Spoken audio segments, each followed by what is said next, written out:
you forgot to unmute your mic. Okay. Thank you very much. Thank you very Okay, much. let me give some introduction. Thank Right? you. Assalamualaikum and a very good morning to our honorable speaker, Dr. Muhammad Iskandar Hamzah, and to all postgraduate students who are here today for the Questionnaire Development Workshop. It's a very good morning, right? It's a good weather outside, and we are here for a learning session with you, Dr. Iskandar. So how are you, Dr. Iskandar? Yeah, feeling good. Thank you, Amy. Awesome. Do you mind if any of us interrupt you for questions? Yeah, sure, no problem. If anything you All need to right. ask, So just WhatsApp. guys, should you have any questions, feel free, feel comfortable to unmute your mic and ask, or you may also write in the comment section. I, Nor Aini, your moderator for today, will read it for you, okay? So without further ado, I would like to invite Dr. Muhammad Iskandar Hamzah to begin our session today. Please welcome. Thank you very much, Chairperson, for Amy. So we're going to have something like 3 to 4 hours of this workshop. So, Madam Chairperson, is it okay to have some sort of short break after No each hour? problem. No problem. The floor Uh, is yours, Dr. Iskandar. Thank you. It can be tiring, but I promise you that I'm going to give you some short breaks. Can you see my screen now? Yes, we can.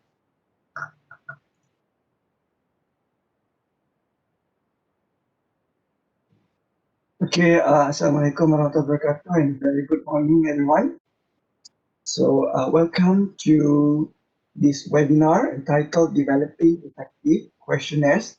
I'm Muhammad Iskandar Hamzah. I'm a senior lecturer from the Department of Marketing and Entrepreneurship, Faculty of Business and Management.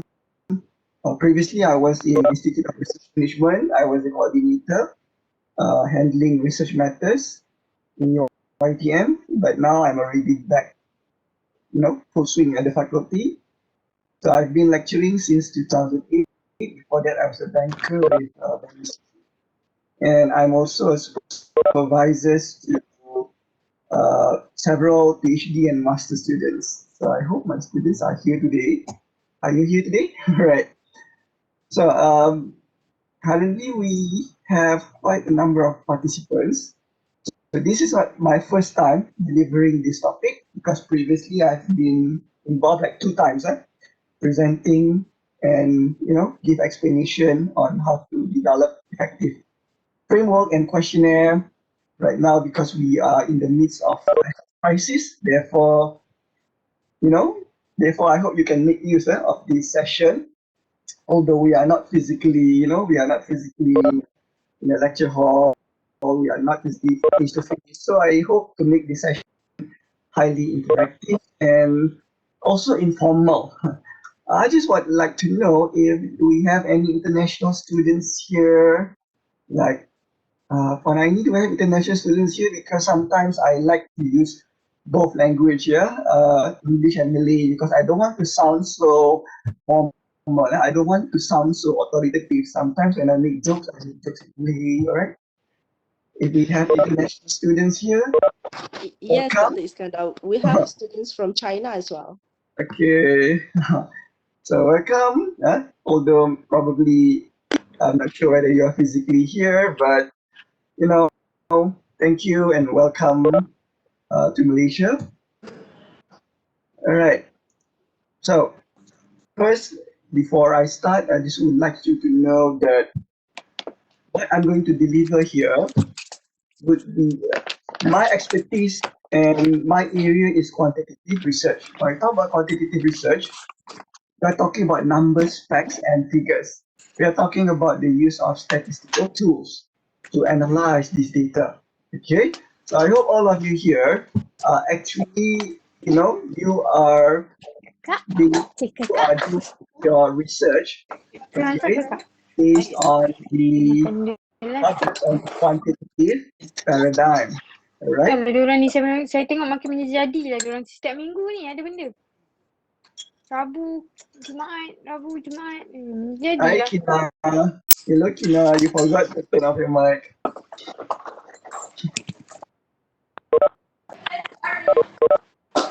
Uh, Kina? Okay. Yes, doktor. Okay. Okay, okay. Thank you, Kina. All right. Apa tadi dia cakap? Okay. I hope all of you here are doing quantitative. And based on my background, I am focusing on what we call as I'm focusing on marketing. I'm also focusing on research that used what we call as primary data. Okay, primary data means data that is obtained from observation, data that is collected from people, meaning that this data is being provided to me via questionnaire. Questionnaire means whether it is pencil and paper type of instrument or also online questionnaires. All right. So hopefully that all of you here are also doing research on quantitative and also what we call as primary data. I'm not focusing here on secondary data. Most people from economics, okay, who in economics they use what they call as panel data, right? Panel data are secondary type of data that that is obtained from databases, something like GDP, gross domestic product, right? Productivity, income, those are what we call as hard data. For else, for else, other than economics, we are talking about human resource, strategic management, marketing, entrepreneurship, right? Operations management. Okay, majority of us in this area are using what we call as primary data, in which you are using your questionnaire to obtain data in order for you to analyze that data. Where that is the main ingredient that I'm going to present today. Okay, I would like to hope that all of you can mute your mic here because that will interrupt, perhaps that will interrupt the session. Thank you for turning off your mic. Can I please turn off your mic? Doctor, are you recording this? I'm not in control of this, Tina. Yes, Okay, sister, we are recording this session again. Alright, thank you. okay. Thank you, Nina. So, what is actually a survey instrument? Okay, when we talk about questionnaire, you always heard the word instrument. What are instruments? Are they guitars like all those musical instruments? Okay, we are in social science, right? Try to imagine researchers, scientists, especially in science and technology. When they do research in a lab, and they have all these apparatus. They call it as instrument because they are using the apparatus to, to measure something, to analyze something. But we in social science, we are not dealing with animals, bacteria, plants, flora and fauna. No, we are dealing with humans, right? We are dealing with human beings. So instruments here refer to what are the sentences or what is actually our wordings that we are actually asking or querying to our respondents. Okay, so don't be confused. The word instrument here means the item that you use in your questionnaire. So I would like to tell all of you that since we are doing quantitative, so most likely that our questionnaire will be some sort of a close-ended rather than an open-ended. Close-ended means is that the questionnaire that you provide is objective in nature. Open-ended means it's something like an interview. You provide the respondents to give subjective comments, and this information could include knowledge, attitude, behavior, or social demographic characteristic of the population of interest. Okay, now I would like to introduce you the concept of latent variables. So what are actually latent variables? When we talk about primary data, we are always talking about latent variables. When we're talking about we are doing regression, we are doing statistical analysis, you need to know about latent variable. When we talk about latent variable, is different from from variable that is that represent something from what we call as secondary data. We are not talking about weight. We are not talking about height. Those are not latent variable. Latent variable are actually subjective concept that can't be measured directly. Tak boleh diukur secara langsung. Can't be measured directly. It needs to have items or manifest variables that can explain the latent variable. This is what we call as manifest variables, or what we call as item, manifest variables. Nampak tak? This item 1, item 2, item 3, all these items, let's say we have 5 items here. Okay, 5 items here will reflect the latent variable. So what are the example of latent variable that are used in social science research? For example, if you are in, if you're doing health administration, probably it's like health performance. You can't say, you can't measure performance by its own, right? How you wanted to measure performance? You may have several items that can help to explain what is performance. Same also with stress. You may need to have some items or indicators that tell you, okay, what is your actual perception of stress? And of course, the most used variable in research is actually intention, whether it is switching intention, which is intention. All right. So there must be items that are measuring those intention. This is what we call as latent variables. Remember, you can't measure it directly. Uh, and then the important thing is that the variable must be established in the literature. It's not something that you can create it on your own, right? You can't really invent a variable from scratch, meaning that out of nowhere you develop your own variable name without any reference to the literature. So you need to be very careful when you wanted to name or you wanted to choose which latent variable that you will be using. So this latent variable, you will be using this latent variable when you wanted to construct your hypothesis and also your theoretical framework, all right? Okay, so like what I previously mentioned, what are the differences between closed-ended and open-ended? Close-ended, they are objective type of questionnaires. You provide them options to choose which answer that they can choose from.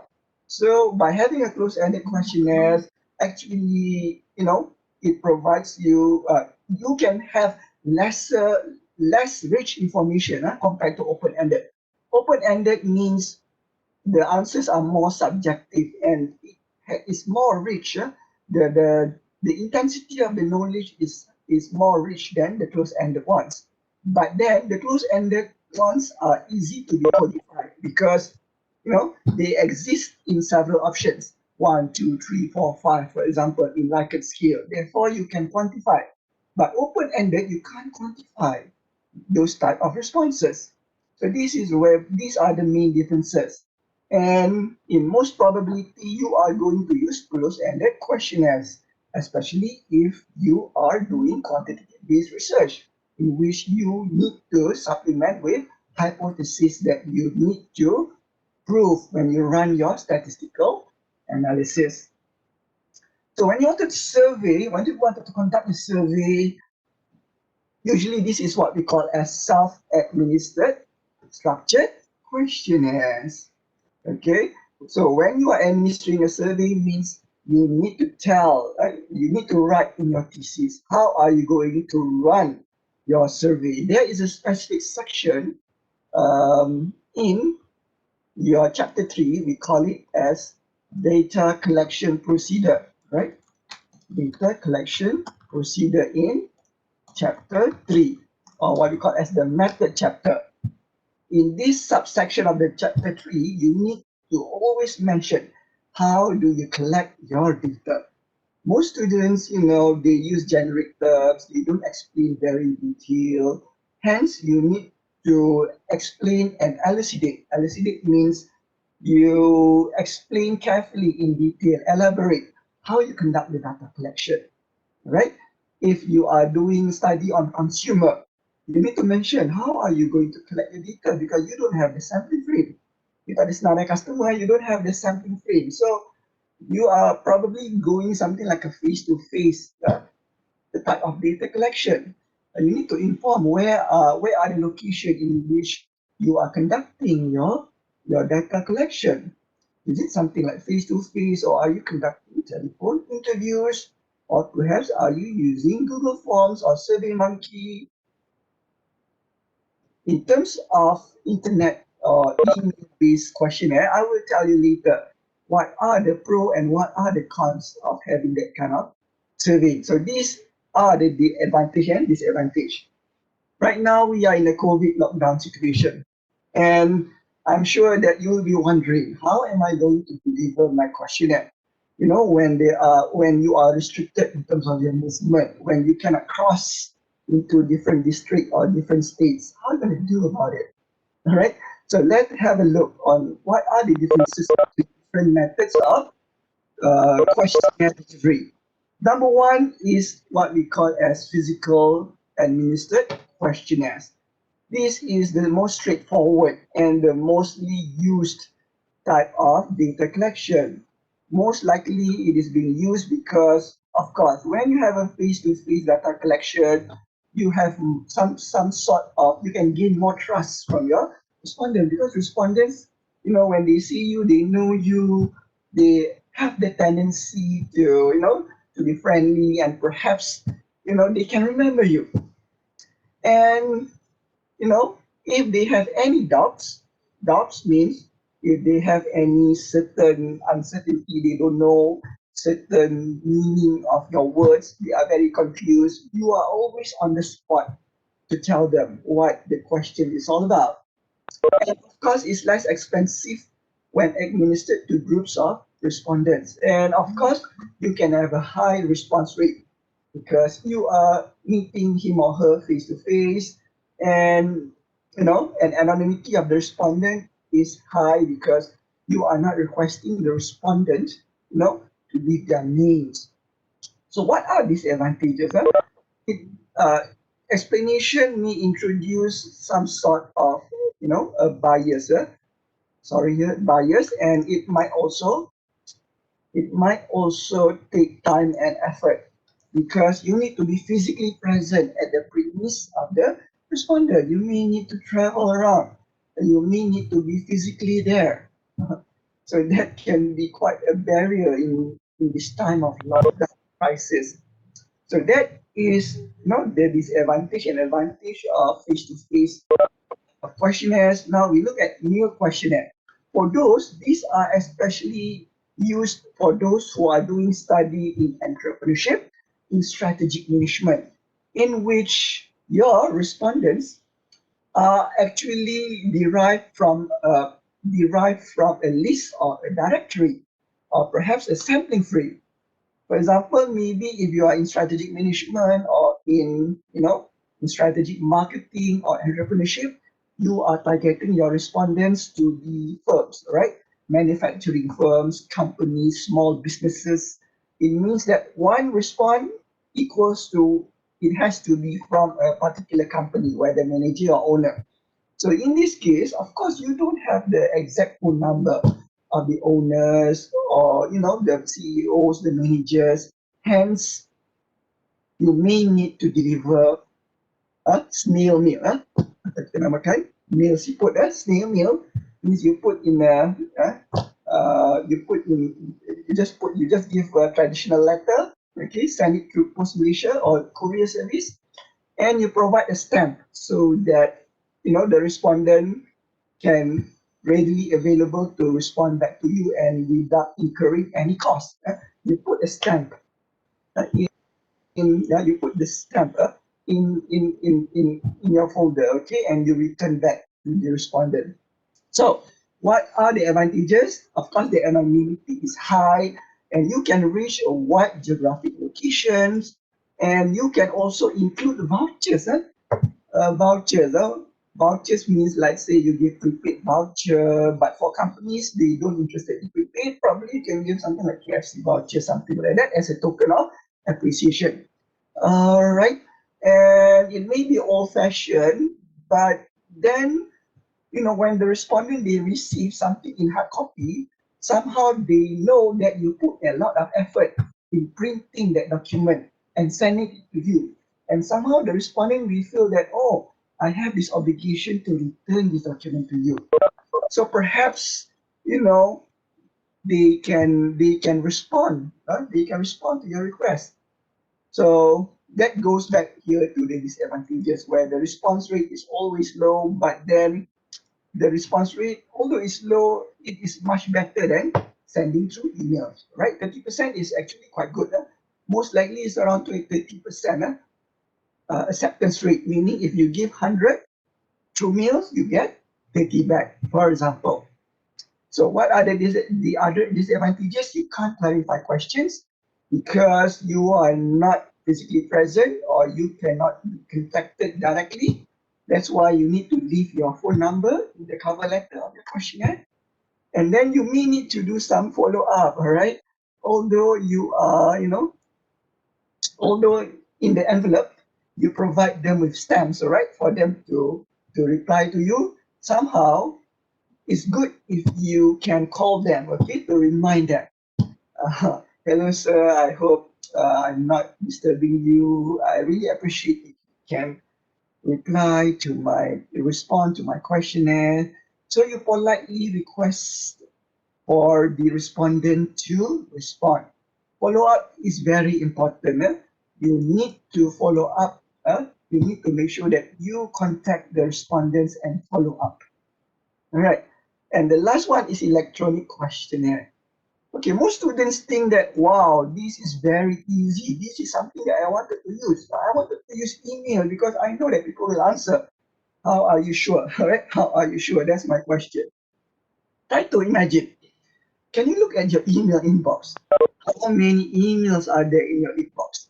It's very cluttering, right? And those of you who are working in banks, even in UiTM, we have like what, 20, 30 emails per day, 40? And when you look at email, you just want to hit the delete button, right? You just wanted the delete button because you are overloaded with so much work and somehow you don't have time to read those type of questionnaire. So most likely is that the respondent will hit the delete button and your responses will be gone. It might look easy to administer, right? For email questionnaire, you can reach globally. It's very inexpensive, all right? It's very fast. You hit the send button at the very moment. The respondent can have the questionnaire directly delivered to you, or the link to the form is delivered to the inbox, and the respondent can answer at their convenience and automatic processing of answers. But somehow, there are still many shortcomings and bugbears of delivering your questionnaire through emails. Of course, number one, computer literacy, and you have sampling issues. So if you are really using If you are really using probability sampling, how are you sure that the samples that the respondents that you shoot your email are representative of the respondents that are available in the sample frame? And like I mentioned, the third one, okay, is high non-response. Most likely people would never respond to your email. Hence, you need to give them once, twice, thrice. You may need to email 4 times. But then when the respondents see that you always frequently email, then they tag your email as spam email. You know spam email? So what happened is that when people tag your email as spam, somehow there might be probability that like whatever email that comes from you will be blocked by the server. Hence, that's a very bad thing to have. All right. And it's not always possible to generalize findings. And respondent must be willing to complete the survey. Like I mentioned, people are very busy. When they look at the email, they always think about their work, and their work. Somehow they don't have so much time to entertain to someone who they do not know. That can be very, very frustrating. But somehow, you know, it can work as well if you blast to many respondents. Okay, let's say, for example, the electronic questionnaire, somehow the response rate is very low, like 5 to 10%, sometimes like 2 to 10% or even 1%. Let's say if you wanted to have 200 or 300 respondents, so how many emails you need to get it delivered? You wanted to have 200, so you need to times it by 10, 15, or 20, right? The best is times 20. So that will be around 6,000, right? You need to give 6,000 emails in order for you to get 300 responses. So who says electronic questionnaires are easier? Of course, they aren't easy, but they are also not impossible. Faham, eh? Meaning that you can collect your data through emails, but then the response rate is very, very small, and you need to put a lot of effort to shoot your email, to blast your email to thousands of respondents. Trust me, there will be someone who will be. Assalamualaikum, Doctor. I'm so sorry to interrupt. Yeah, Okay, this is regarding the electronic questionnaire, but how do you consider we use the link of the Google questionnaire through WhatsApp? sorry, how to use Yeah, the what? because you say when we spam the email, it could be one of the disadvantages of using electronic questionnaire, right? And then Yeah. there's another way where we can share the link, which linked straight away to the Google questionnaire. So we can also use the link to, blast through WhatsApp. Okay, blast to WhatsApp is Yeah. another different thing. Okay, thank you. Mhm. It's Nina. Thank you, Nina. So, All by right. blasting WhatsApp, you are delivering to people who might not be from a sample frame. Okay, let's say if you wanted to do probability sampling. Okay, probability sampling means that you have a sampling frame, and each of your respondent have the equal chance, statistical chance, to be selected. Faham tak? So when you're delivering to WhatsApp, that can be another issue of methodology whereby, let's say in your defense proposal, you say that, oh, I have a list of sampling frame and I will give my questionnaire only to the company in this sampling frame. Okay, and then what happens is that when you collect your data, you think, all right, okay, why not if I give this link to another WhatsApp group, let's say there is a WhatsApp group that consists of a certain type of respondent. For example, previously my student, they collect questionnaire from a Telegram group. This Telegram group is specific for entrepreneurs, for digital entrepreneurs who sell their products on Shopee. So they have a Shopee group. All right. So what happened is that you are no longer doing probability sampling. Faham tak? You are no longer doing probability sampling. That is not probability sampling, whereby your respondents do not have equal chance to be selected. Now you have to be very careful. Not to say it's wrong. It's okay, but remember, you need to follow whatever thing that you write in your chapter 3, research methodology. If you are doing probability sampling, you need to have a sampling frame. If you are doing non-probability sampling, such as what we call as convenience sampling or purposive sampling, you can do so, Elena, you can do so. But you need to clarify that your sampling method is non-probability sampling, right? Non-probability sampling means that you are not specifically tied to a specific sampling frame. That is a non-probability sampling. That is also another way of getting your respondents. It's not a problem. That is possible, that is doable, meaning that you forward your link to your Google form to a group in which you do not know who are in those group. I'm sure all of you have a Telegram account, right? A Telegram account Telegram is something like WhatsApp, but then Telegram is much more what you call as privacy friendlier. It means that when you have a group, you don't know the phone number. You don't know the identity of the people inside the group. Like if you are in a WhatsApp group, you can actually know the identity of you can have the phone number of the people in your WhatsApp group. Am I right? If you use WhatsApp, if you use Telegram, if you join a certain group, okay, Telegram will actually hide the phone number and the identity of the group. So you can't really have a sampling frame from that group. It's doable, but you need to declare in your thesis or in your proposal that your method of your sampling is non-probability sampling. No problem with that. You need to discuss with your supervisor. If your supervisor is okay, I'm sure your supervisor will be okay, then there's nothing wrong with it, right? There's nothing wrong with it. Okay, like I mentioned, we got a question there. It depends. It depends on your objective. Do you really wanted your research to be highly generalizable? If you wanted your research to be highly generalizable, you need to use probability sampling. But then some research, you can't use probability sampling. For example, you are doing marketing research. How can you have a list of people who visit Mid Valley Mega Mall or your favorite shopping mall? You don't have the list of people who go to that shopping mall, am I right? So it's impossible for you to get the sample, the list of frame of the people who visited or patronized the mall or restaurant, for example. So you may use non-probability sampling. It's very technical, and you need to look at your research objective and what is the purpose of your research. Right? So you need to discuss with your supervisor which one is the best.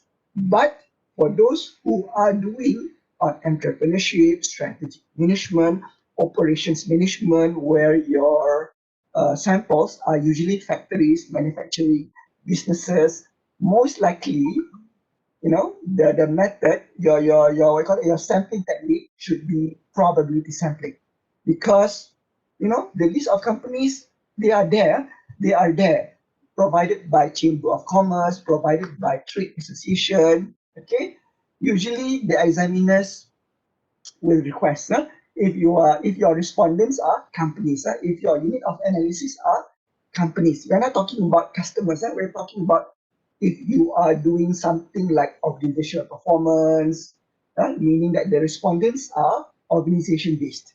Most probably is that you use probability sampling, but that depends. But that is also depends on situation. You may also use non-probability sampling, but you use something like specific, you wanted to tailor to certain type of companies. That is what we call as purposive sampling. Actually, since that is out of topic, perhaps we shall talk about it another time, right? I hope my answer is sufficient to answer your questions, Nina. Thank you. Okay, now we look at self-administered structured questions. So these are the pros and cons. For the pros, it can be cost-effective, easy to administer, less intrusive, and reduce possibility of interviewer bias. For the disadvantage, you may have a low response rate and no control over who fills the questionnaire, especially if you are giving your questionnaire to an enumerator. Enumerator means, you wanted to give the questionnaire to the owner, but the owner is not in the premise. The owner is not in the office. So you give to his office boy, right? So you're not sure whether the office boy, is he going to fill up the questionnaire or is he going to give to his boss later on? Who might knows that he answered by himself. Okay? So that's why there's no control who fills the questionnaire. So you need to pray very much that your questionnaire is delivered to the right person. Okay. Actually, I can't see any comments later on, but perhaps Puan Aini, you can alert me if you need to have a short Q&A session, because I don't want to, I don't want to miss important topics. I need to speed up. I need to speed up because we have so many slides here. So when you collect your data, you need to make sure that your respondents, they are comfortable, right? How to make sure they are comfortable? You give them the guarantee and assurance that that whatever the details of the respondents will be treated anonymously, meaning treated confidential. Right? It means that you are not going to store any of the respondent information and publish that information. So in this case, that will help the respondents to feel comfortable, to feel that they can answer according to their free will. All right. So how to design a questionnaire? This is actually the flow. This is actually the flow of developing a questionnaire. First, you need to remember, you need to have some sort of a framework. You need to have the independent variable and the dependent variable. You need to have a research objective, what we call as RO, not RO water. RO means research objective. You need to have a research questions. These research objective and research questions to tie to each other. And of course, you need to have your chapter 3 ready by explicating who are your target population and what is the unit of analysis of your respondent. Are you doing at individual level? Individual level means people. So the questionnaire will be something like I able, huh? Or is it a company or team or organization? If the unit of analysis are team-based or organization-based or company-based, the items could be sound like this, right? We are, our company, our business feels, yeah? Our team is very proactive, for example. You see the difference there? So you need to be very careful what type of unit of analysis that you are going to use that will be reflected in the questionnaire. So you formulate your questions to answer your research questions, and then you organize your questions properly into a questionnaire format. And remember, once you adapt a particular questionnaire from another sources of instrument in which you read other literature, are you really satisfied? Although that instruments you adapt from a famous publication, for example, is it something that you can straight away you use the instrument? Not exactly. You need to consult experts. This is what we call as validation. Validation means that content validity means that you are checking with another expert whether the questionnaires that you are using is suitable and can be understood by the respondents. In this case, you have two types of people who you are referring. One is academic expert. You try to find professors or associate professors or any subject matter expert in the faculty or in other universities to validate the questionnaire for you. This is what we call as wanted to look at the content validity. We wanted to make sure that the items that is being used to measure the latent variable is actually in line with the definition of that variable. Because only academic expert can ascertain this, and only academic expert. For the second type of or for the second type of respondents, okay, you are dealing with industrial expert. Industrial expert means you wanted to make sure that your research have some practical or managerial contribution. You can provide your items to be checked by industrial experts. For example, if you wanted to give your questionnaire to HR manager, you give a questionnaire, for example, to the HR manager to read whether they understand or not. This is what we call as face validity.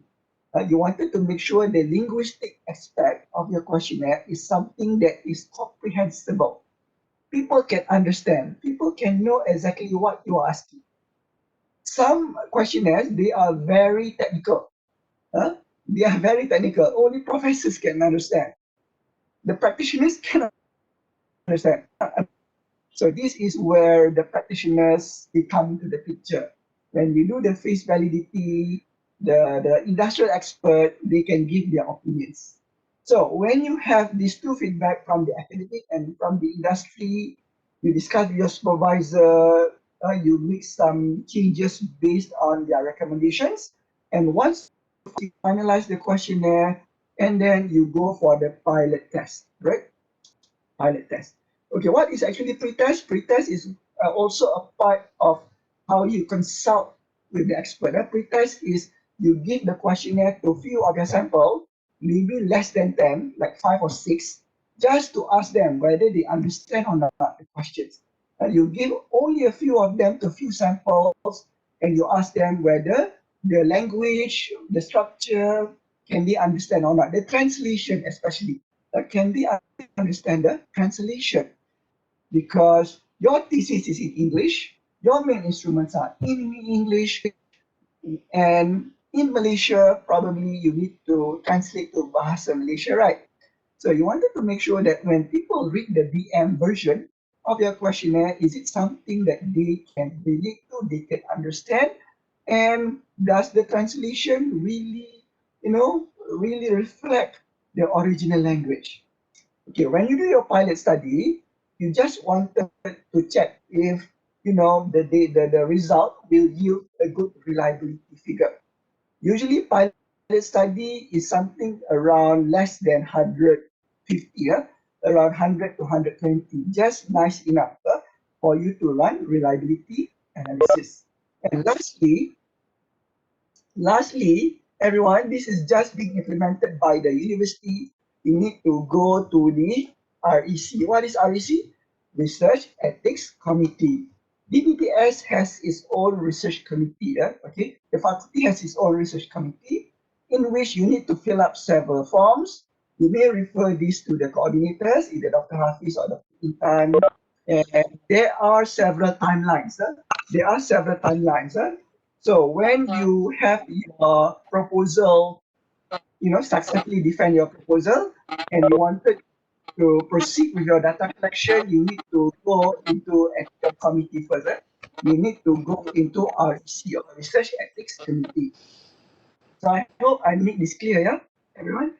Yes, Doctor. There are some Okay. questions in the chat session, if I may read it Yep. for you. Yep. Okay. Macklin Ali is asking if our unit of analysis is SME companies, is it correct Yep. to send questionnaires only to top management team, or we should also include executive or above group? Most probably is top management team, especially if the questionnaire is asking questions about company performance, for example, green practices, for example. If you're in operations management, perhaps the question is about quality management. So if you're giving this to executive, probably they might just be working there for 2 or 3 years. So they don't give the accurate answer. But if you give that to the CEO or the operations manager, for example, perhaps they are more, how to say, they are more mature, they are more experienced, they are more qualified to give a more accurate answers.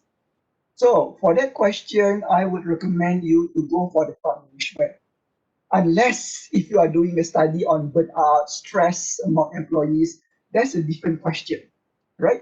But if your research unit of analysis are companies, and for example, you wanted to look at the Q quality standard, the operations, the operations delivery of the firm, for example, then the right people should be one of the top management, one of the top management people who are qualified to answer the questionnaire. And don't forget to highlight that in chapter 3. Okay, in your proposal, you have a chapter 3. There is a subsection called unit of analysis. So you need to put there, who are your actual unit of analysis and why are they being selected. You need to justify. Why? Because they are the most qualified person to answer the questionnaire. So I hope this answer will be sufficient to help to assist you. Thank you. Okay, so I'm sure that many of you are very new, you know. Many of you perhaps who have not undergone a research method class before. So before you go into those Likert scale, the variables, those types of different objective questions, you need to know the measurement, different levels of measurement. Okay, these are fundamentals. I have to tell this. These are fundamental, especially if you are just enrolling into this master or program course. You need to understand this. There are many different types of measurement in social science research. We have nominal, we have ordinal, we have interval, and we have ratio. As we get higher level, nampak tak atas ni, as we go up along the scale, the higher type of measurement usually carries a higher statistical power. It means that you can conduct more complex statistical analysis. For example, if you wanted to test hypothesis, you can't really use nominal variables. unless if unless if you have different forms of proposal that you wanted to propose. Most likely you are using interval and ratio. These are the common type of measurement that you are going to use in your latent variable. Latent variable can be only measured through ratio and interval, not nominal or ordinal. But don't worry, in your questionnaire, you might have all of these level of measurement. You might have all of this level of measurement. So how are we going to differentiate between these? When I talk about nominal, we are talking about you cannot directly say which one is better than the other. That is what we call as nominal. Nominal here refers to like color, for example. Do you like color blue or color green or color yellow or orange? Can I say that orange is always better than red color? No, right? Right? Or gender. Can be called a sexist if I say male is always better than female. Not the case, right? Yeah. So when I talk about nominal, they are different. Okay, they are different, but you can't say that they are more or less than the other observation. You can't say that one is much better, one is more, more efficient than the other. No, you can just differentiate or distinguish the appearance, the characteristic, the trait of one character or one result from the other. So that is about nominal skill. Ordinal skill is when you are actually ranking. You are rank order a certain situation. For example, you are in a race, okay? You are watching a race, and you have a winner, number one, number two, and number three. So do you think the one who finished first is run actually twice quicker than the one who is the runners up, for example?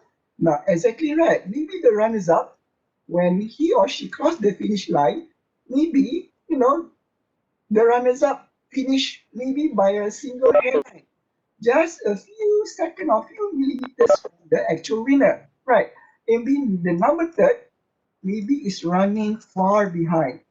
Wow, can you see the difference there? It means that the distance between each rank, you know, is does not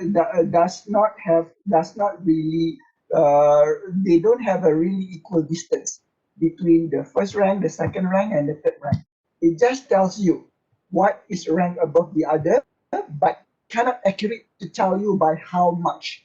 Right? You can't say the amount that one variable is more or less than the other, but you can always tell that the winner is the greater compared to the other. So what are the other example? For example, education. Of course, a PhD is higher qualification than masters. Master level is higher level of education than degree. But can I say that PhD is 2 times better than master, or master is 2 times better than a bachelor's degree? Cannot, right? We don't have enough evidence or enough justifications to say those kind of things. So it means ordinal scale, you can't really make much statistical sense out of it. But however, the ordinal and nominal scale, it is commonly found in the demographic section. When you ask about race, ethnicity, gender, for example, nominal, those are nominal. Also, you're talking about the amount of salary they earn, right? And also, you ask them about their education, their position in the organization. Those are ordinal because they are not giving accurate answers. Number one, especially when you ask about the income. When they ask about the income, you are giving them categorical type of answers, right? You don't give they don't give they don't give a straight fixed answer, especially when you categorize your answer into several options. The third one is interval. Interval means you have equal distance between points. All right, it means that you have a Likert scale, and one is strongly disagree, and the maximum one is strongly agree. So for each of these intervals, they are of equal value, right? Between number one and number two, between number two and number three, between number three and number four, they are of equal distance. So you can really say one is different from one another on some measures that has equally appearing interval, meaning they have a fixed interval between each of these indicators. They have a fixed intervals, all right? But what you can't say is the amount of difference is an exact representation of difference of variable being studied. So this is something that you can only explain through a ratio scale, right? Through a ratio scale. Next, we go to ratio scale.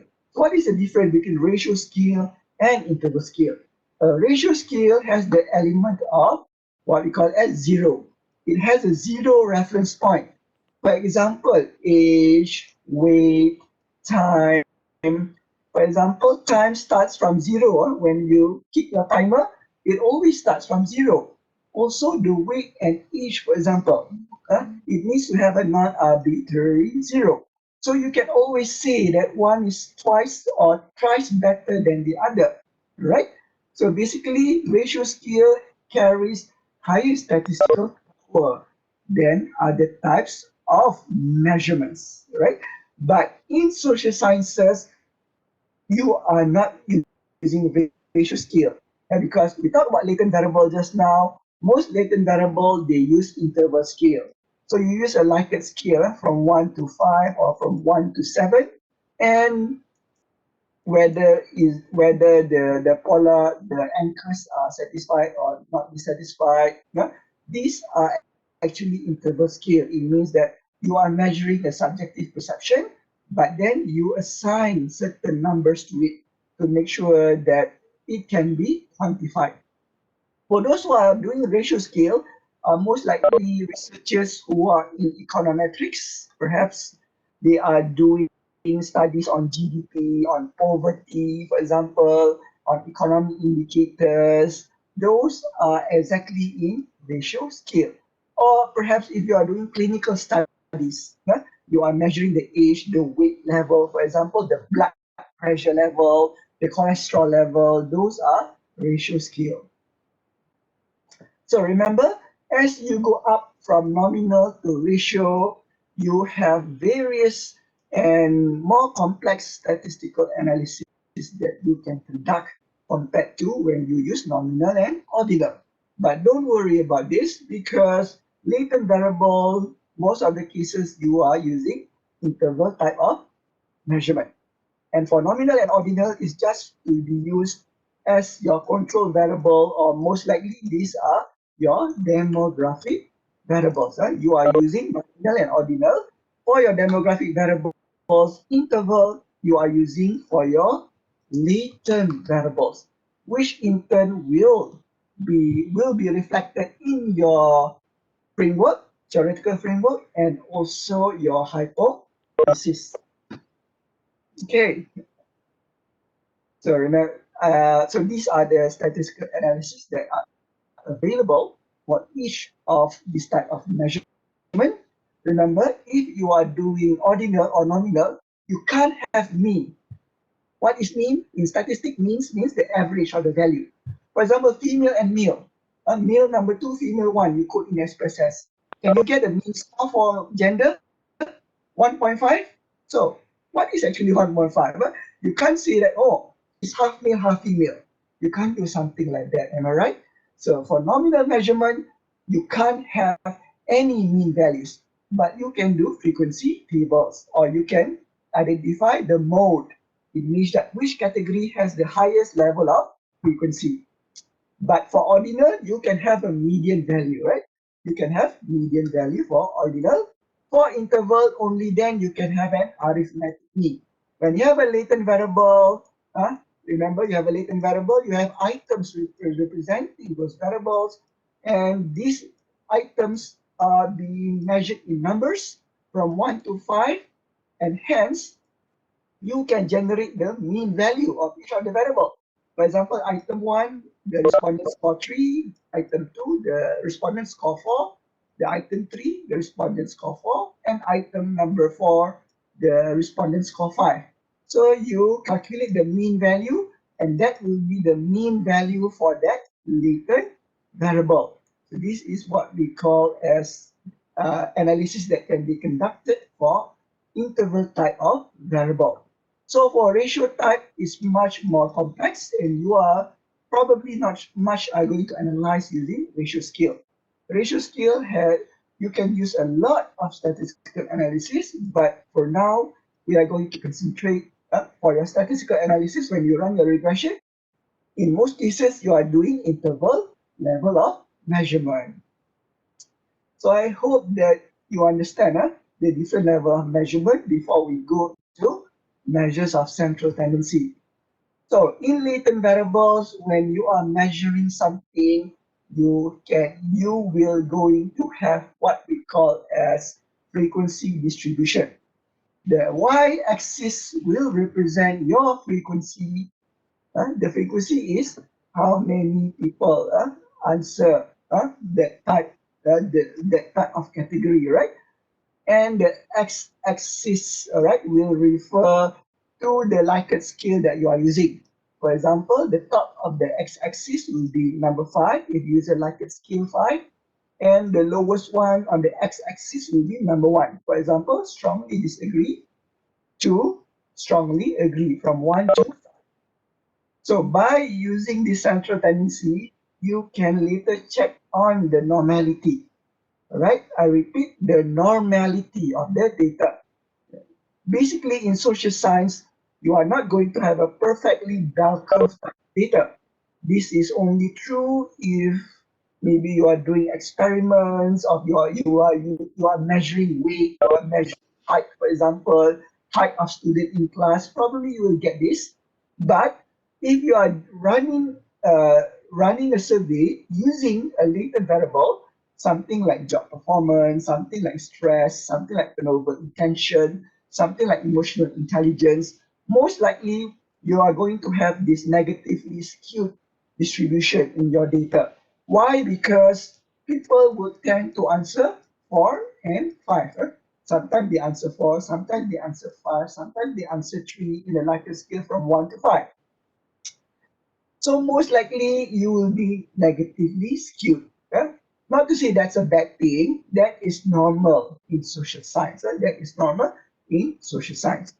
So I'm not going to scrutinize on normality, because this is going to take hours of lecture, and this is also part of data analysis content. I'm not going to be delivering much about this, but perhaps you have a general idea of what normality is all about.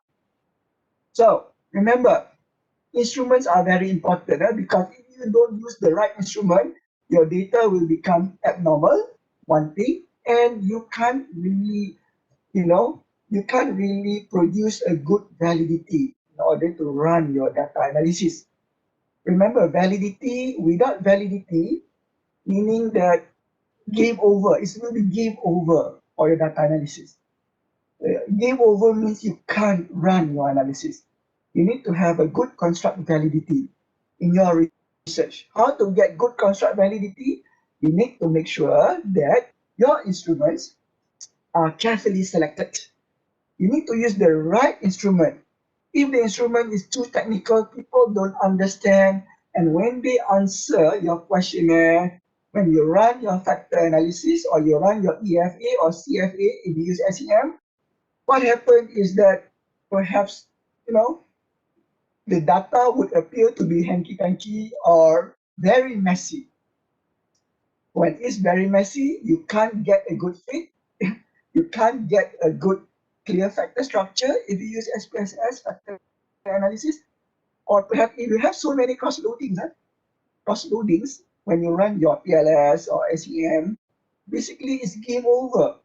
So that's why I really encourage for all of you to really select the best type of instrument, the best type of questionnaire. So in instrument, like I mentioned before, if you are measuring primary data, you use questionnaire to gauge their perception of something, subjective perception, that are quantified into a numeric scale.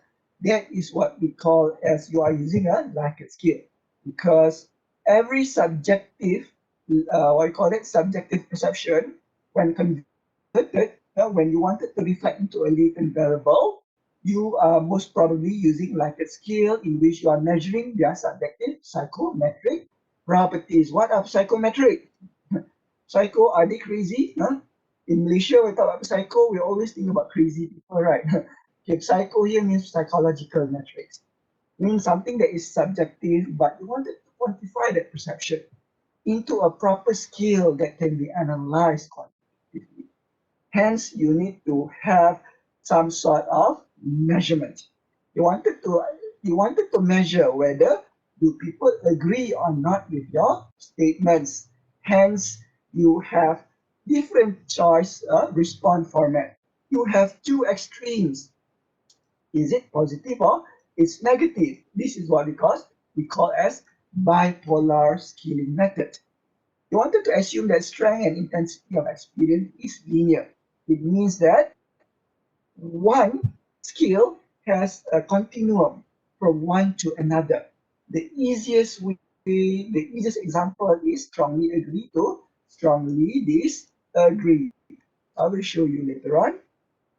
So Likert scale is actually revert can be considered as interval. Although earlier researchers they say that Likert scale are ordinal, but some researchers rebut this kind of criticism. And in terms of interval scale, when we talk about strongly agree or agree, those are although they may appear to be subjective, somehow certain experts mention that these type of Likert scales are actually interval in nature. So there shall be no problem if you wanted to use them in your regression analysis. Okay, Chairperson, I believe that it's already 1 hour and some of you are quite fatigued. Can we have a short break or do you want me to continue? Continue, Doc. Oh, you want me to continue? All right, okay, I can continue. I will continue for another something like 30 minutes before I give you a break, all right? Before I give you a break. So when you are giving a questionnaire through a Likert scale, there must be anchor. Anchor means the polar, the bipolar characteristic of two contrasting position. Okay, the one is positive, the one is negative. So in this case, you might have something like this. Are you going to have something like extremely satisfied or not at all satisfied? Can you see here? Or perhaps completely dissatisfied, mostly satisfied, somewhat dissatisfied, neither dissatisfied nor dissatisfied, somewhat dissatisfied, mostly satisfied, and completely satisfied. So how are you going to make sure which type of labeling that you're going to use? You need to refer to the past literature. You don't create yourself. You need to refer to the past literature. Sometimes the author did not spell out, did not mention in the article. All right. Somehow they did not mention in the article. Therefore, you need to do some digging. And some digging means your own investigation using Google Scholar. You need to remember some journal articles come from, they are written by supervisor and supervisee. And probably there must be a thesis somewhere in a repository that you can refer to. Usually when you look at ProQuest, when you download, when you wanted to refer, you wanted to refer, if you wanted to refer a credible source, I would recommend you go to ProQuest dissertation, you go to Easy Access at PITA Library under UiTM, you go to ProQuest, and there are a lot of theses, especially from the United States, from the Western countries, developed countries, which I believe their theses are much better in quality. And you can refer from that, especially in the appendix. In the thesis, of course, there will be questionnaires attached to that thesis. Okay, there is a question. If let's say you wanted to use IV, let's say you have 5 skill. Okay, you have 5 skill, and your DB you have 7 skill. Is it doable or not? Yes, this is doable, right? this is doable. You can have your IB using 5 skill and you can have your DB using 7 skill. So why are we doing this? That one I will tell you later. That one is a technique of how you wanted to counter the issue of common method bias. Okay, so you use a different skill for five and you use a different skill for your IB and you use a different skill for your dependent variable. That is possible. But then you need to use a standardized coefficient. When you wanted to report your regression, you don't use the unstandardized. Why? Because your IB has a different scale from the DB. Hence, you need to use a standardized beta coefficient in your regression research findings. You don't refer to the unstandardized regression coefficient. That is my advice if you wanted to use the different scale response for different types of variable. But if you're using SEM, don't worry. The result will always be standardized. But in SPSS, the output you have different, unstandardized and standardized. So you need to use a standardized beta coefficient because you need to use the z-score of the mean value. And these variables are not equal in terms of the scaling, so you need to use a standardized beta coefficient. So this slide tells you and provide you an example of different types of anchor that are being used. Remember, these are just example.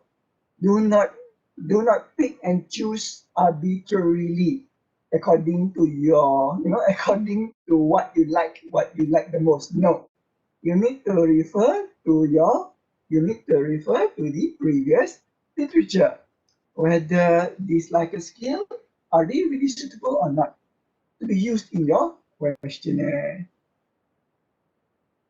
So please also refer to these various weight like type skill response. There are a lot of examples out there from the internet. Like I mentioned, please do not arbitrarily assign response anchors. You need to refer to the original work, from the researcher who developed or used these questionnaires. Okay, so next we move to the formulation of questions. Any of you here who are doing mixed method? I would be very interested if any of you here are doing mixed method. I come from a straightforward quantitative background. It means that my full thesis were conducted purely using quantitative.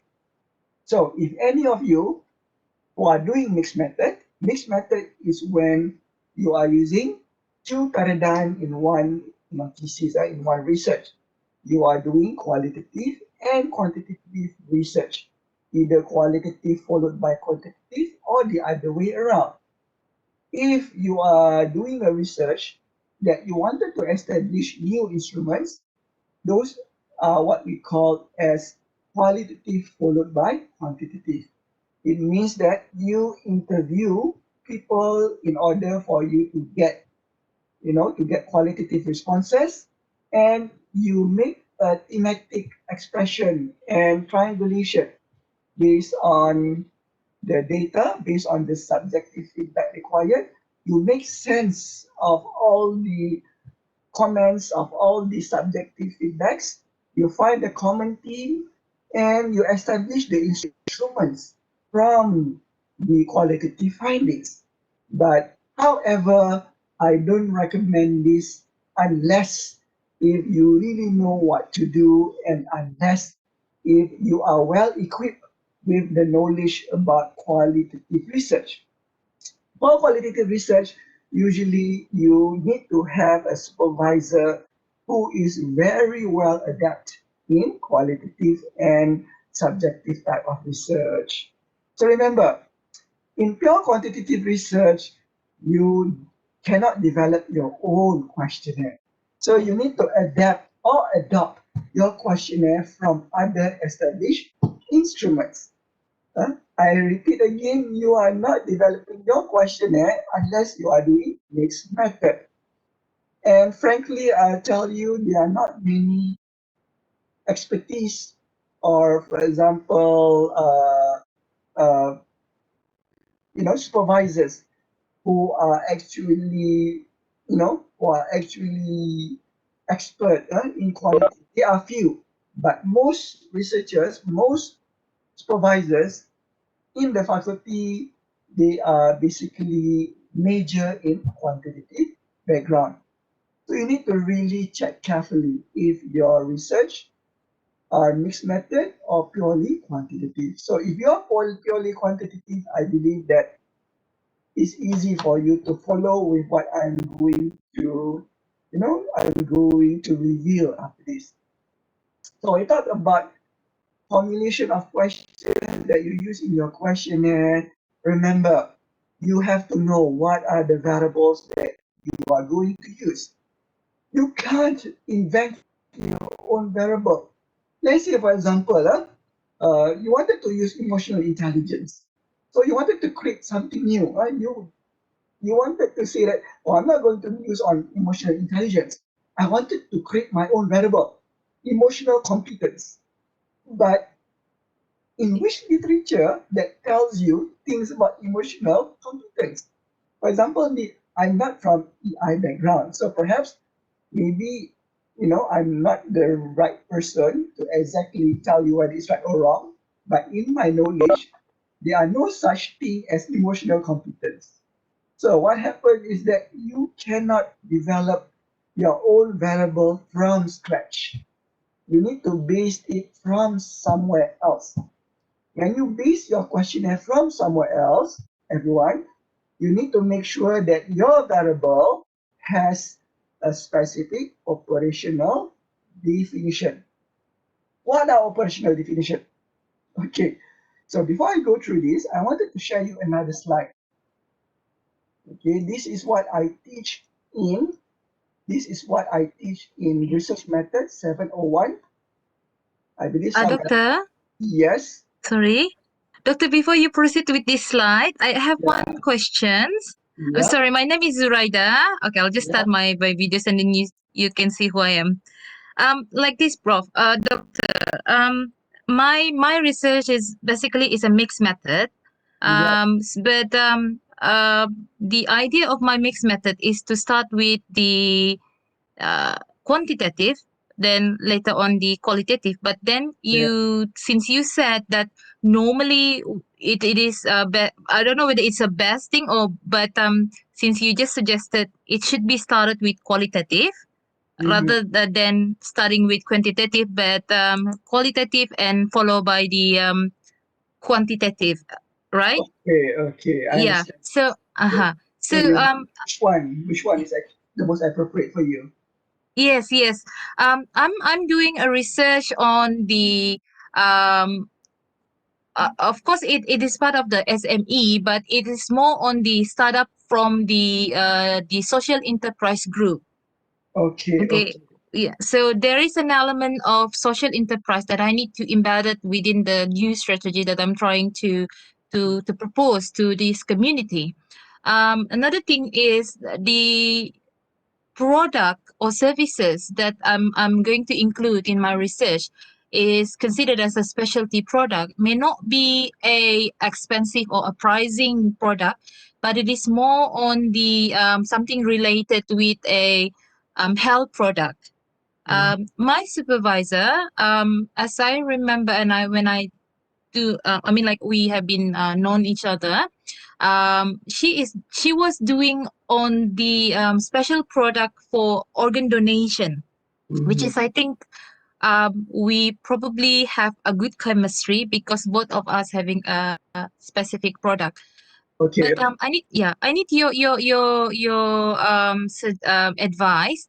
Mhm. Um, because I believe that I need to go and meet my community, regardless the current situation. But Mhm. I believe there are other ways that I can still communicate with them. Would it Okay. be good if I just back to my idea of doing qualitative?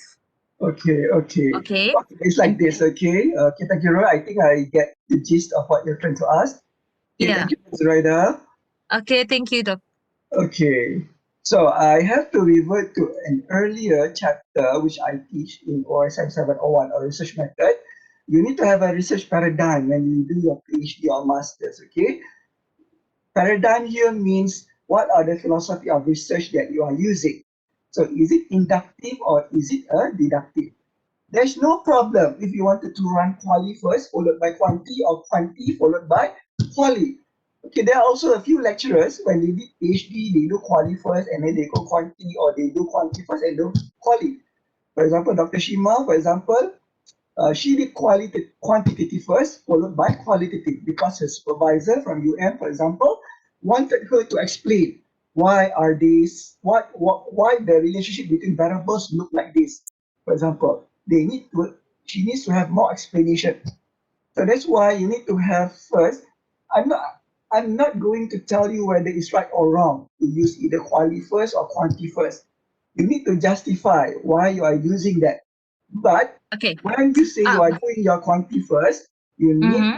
you are actually based on what we call as the deductive reasoning. You are using a positivism approach. When I talk Okay. about quantitative first, you need to have a framework in mind. A framework here means that you generate a hypothesis and you need to prove that hypothesis based on a certain theory. And after you get your results, you Mm-hmm. supplement your findings with Okay. qualitative and subjective information. You understand Okay. me? It means that when Yes. you are doing a deductive approach, you are following the positivism approach. It means that Okay. you are guided by a theory. You need to have a theory first in the picture. When we talk about Okay. first in the picture, it means that you have a research paradigm. You have Mm-hmm. Mm-hmm. the end in mind. You know what are the antecedent and what is the outcome. What is the independent variable and what is the dependent variable and perhaps other mediators. Only then you supplement with qualitative. When you talk about inductive approach, Mm-hmm. inductive is whereby you start with qualitative first. Quali first by and then followed by quantitative. In this Okay. case, This is the one actually I'm using. I'm actually my uh, idea was inductive. Yes. but previously you mentioned you start with quanti followed by quali, right? Yeah, that's why I was a bit confused because I talked to some of my colleague in the university, and when we discussed, and then they said like, and you can do it start with Okay, quantitative. Yeah, right. but as far as I can sense, since that you also confirm it that I should be starting with qualitative. Yeah. Okay, okay. It's right. Something like this, yeah. When you Okay. start with quantitative, you need Mm-hmm. to have a specific theory in mind, and you Mm-hmm. need to have some sort of framework. It might Mm-hmm. look like this, all right? Mm-hmm. Okay. So basically, you are adopting an established items, a set Okay. of items. And the qualitative research is actually after you test your quantitative data. Mean you collect the Okay. data first. When you find that, oh, for example, from A to B, there are no relationship at all. Mm-hmm. But Okay. then in your literature review, you highlighted that there should be a relationship between A and B. So this is where Mm-hmm. the quali comes from. The quali Okay. comes in. So it means that you conduct interviews to ask why is A does not have any relationship with B. This All type right. of subjective information are being used to supplement your findings. You understand me? You are Yes. not Yes. developing a new instrument if you use this type of method because you are using based on positivism approach in the first phase, right? Mhm, But mhm. if you Okay. do quali first, you are actually perhaps establishing your own item and perhaps you are establishing a new skill or a new variable in which Mm. you have no idea. You have no idea Uh, which one comes first. Is it A? Is it B comes first? Or okay. C comes first? Who knows? This one goes to here and this one goes to here, right?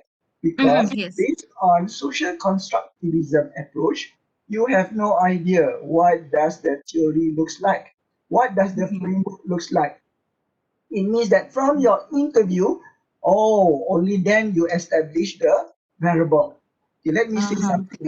This technique Okay. requires you to collect a lot of data, and you need to have. This is complex. You need to have EFA, exploratory factor analysis, Yeah. followed by CFA. If you do SEM, this is Yes. highly complex. Okay, I don't Yeah. mind if you do this, but I really need, if you wanted to do quali, you need to read something from Creswell. I write here, Creswell. He Okay. authored so Cresswell. many books. He authored Okay. so many books. I am not the right person to That's tell okay. you what is right or wrong when you do quali. But if you Okay. do quali first, it means that you are generating new items. Understand me? All right. You are generating new items from your questionnaire. Okay, this can be very complex and very time consuming. You All might want right. to discuss with your supervisor because to publish an article, Uh-huh. develop new instrument, you need to have a lot of item purification. Okay. Purification means that you generate the item and you go to something like a Delphi technique. Maybe you're going Mm-hmm. to learn about this. I'm not going to explain about Delphi. Uh-huh. The expert is Prof. Zuraida from Faculty of Information Management. They call it Delphi technique, whereby Yeah. Yeah. you Delphi. interview Yeah. and you generate the items and you go back to the interview again. Many times you go back to the interview again just to make sure the items reflect what Uh-huh. the All right. item should tell you all about. So it can be very time consuming, but perhaps rewarding. Yeah. I'm not the right person to tell you whether it's right or wrong. This is something that you need to discuss with your supervisor. Yeah. Okay? Yeah. So Okay. if you start the qualitative research first, it means that you are developing new items from scratch. Yeah? You are developing Okay. new items from scratch. Mm-hmm. Does Mm-hmm. that answer All your right. questions? Yes, yes, yes. It's much helping actually. Very a lot of thing actually I learned. Thank you, doctor. Yeah, welcome. Yeah, yeah, I'll discuss this with my supervisor. Yeah, I haven't Yeah, finalized it, but yeah, I okay. think Okay, I'll take note on that. Thank you, but doctor. okay, welcome. But I don't. What I'm telling you is not to say that one is right or one is better than the other. No, Yes. Yeah. it depends. I It think depends.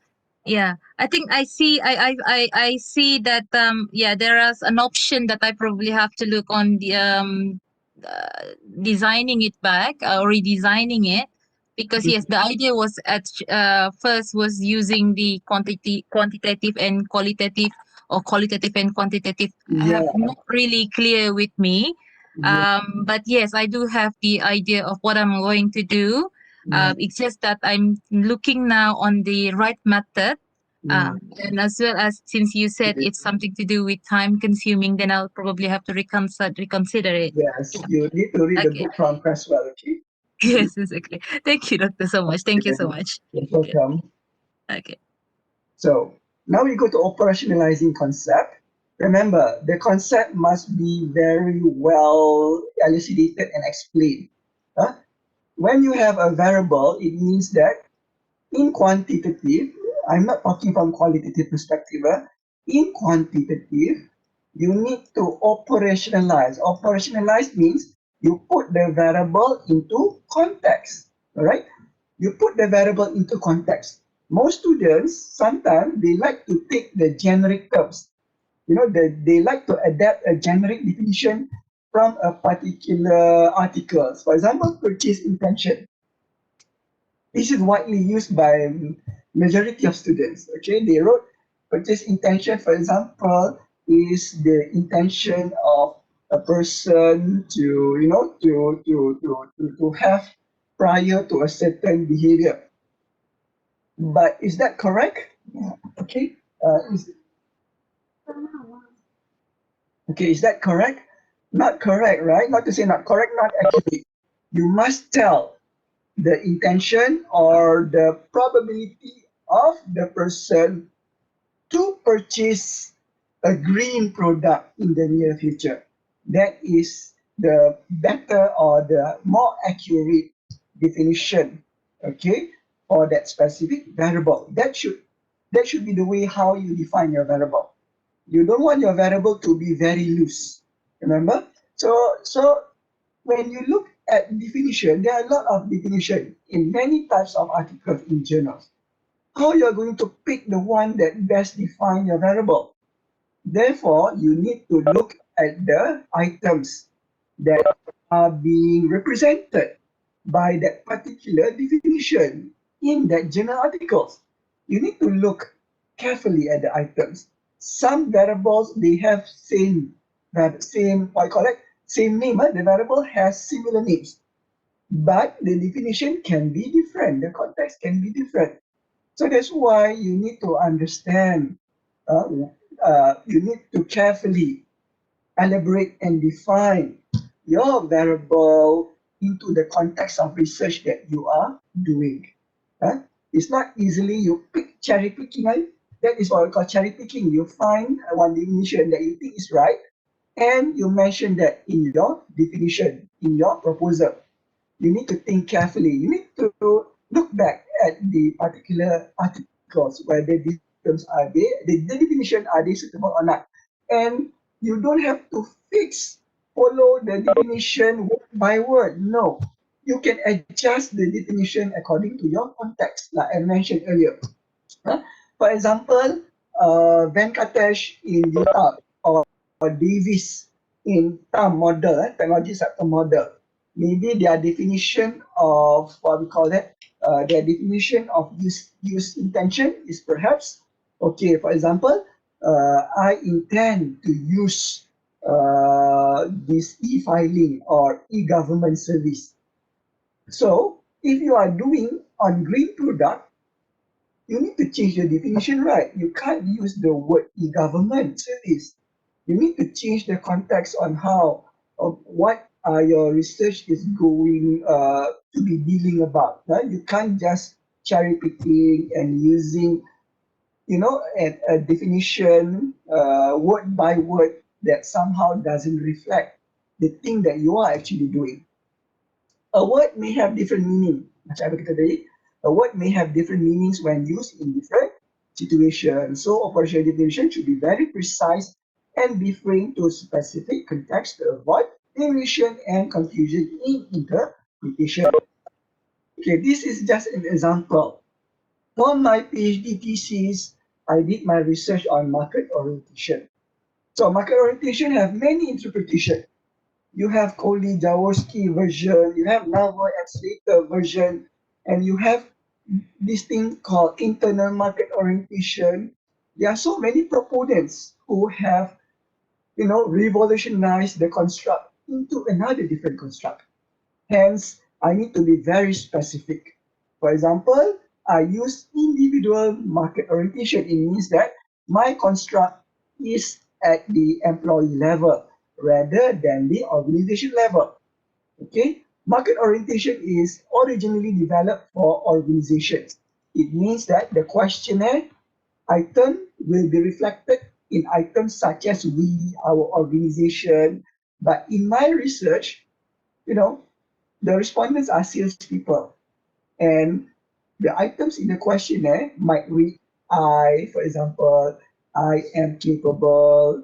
So it is an individual basis. So my definition should be based on individual basis as well, and should be supported by other literature in addition to the original work of other scholars as well. So for the next example, perceived ease of use. Okay, now we look at the first definition on the left. It is the perception that how much effort to put in between using the system or increasing to what extent technology could be understandable. It is considered as an important element when it comes to new system or technology. There's nothing wrong with using these authors because Davis is the Sifu for TAM, technology acceptance model, and also Bailey. But your research is actually you wanted to study on mobile payment using near field communication. Have you heard Apple Pay, Samsung Pay, Alipay? Means that you don't bring your wallet, but you wanted to study people's behavior using mobile phone as their mobile wallet. We're not talking about QR code. something like those those QR that you scan. This we are talking about NFC capability phones. So you need to adjust your definition according to the context of the study that you are doing. For example, perceived ease of use, you make some tailored changes in the wordings. So you make it something like this. The amount of effort put in by a consumer. So here it is crystal clear that your respondents are consumer who use NFC mobile payment system when conducting over-the-counter payment transaction for retail products or services to the merchant. And you add in here to the definition. So the original author, the original proponent of the theory term is still in your definition, but somehow this definition looks more accurate, it looks more rich in content, and it tells you what is the context that you are actually doing. Am I clear here, students? It means that you can't really, like when you wanted to choose a perfect definition, is some students they feel that, oh, if I write on my own, then people will blame me. Examiner will tell me that, oh, I create something that is not right. But you are actually adapting or tailoring that definition to make sure that it is clearer. You are still talking the same thing. You are still referring to Davis. So there's nothing wrong of changing your definition. Ramai students, many students, they copy and paste definition from other articles without knowing whether that definition is suitable or not to their research, to your research. Hence, you need to make sure the way you operationalize your definition is well suited to the context that you are planning to do with your research. The next example, okay, if you are doing on IT, on education, on youth out, okay, on technology, in most cases, you always come across self-efficacy. What does it mean by self-efficacy? It means generally it is about your confidence of doing something. So self-efficacy was first proposed by Albert Bandura, the same person who developed the social cognitive theory, the social learning theory. So you don't forget to put the original author of a certain or who developed the theory. Don't forget to do that. So the general definition you copy and paste from Bandura. For example, let's say self-efficacy is a personal judgment of his or her capabilities to organize and execute courses of action required to attain designated types of performance. You copy and paste directly from other articles, other theses. But somehow, is this definition accurate? It might be true, but it doesn't tell the story of your thesis.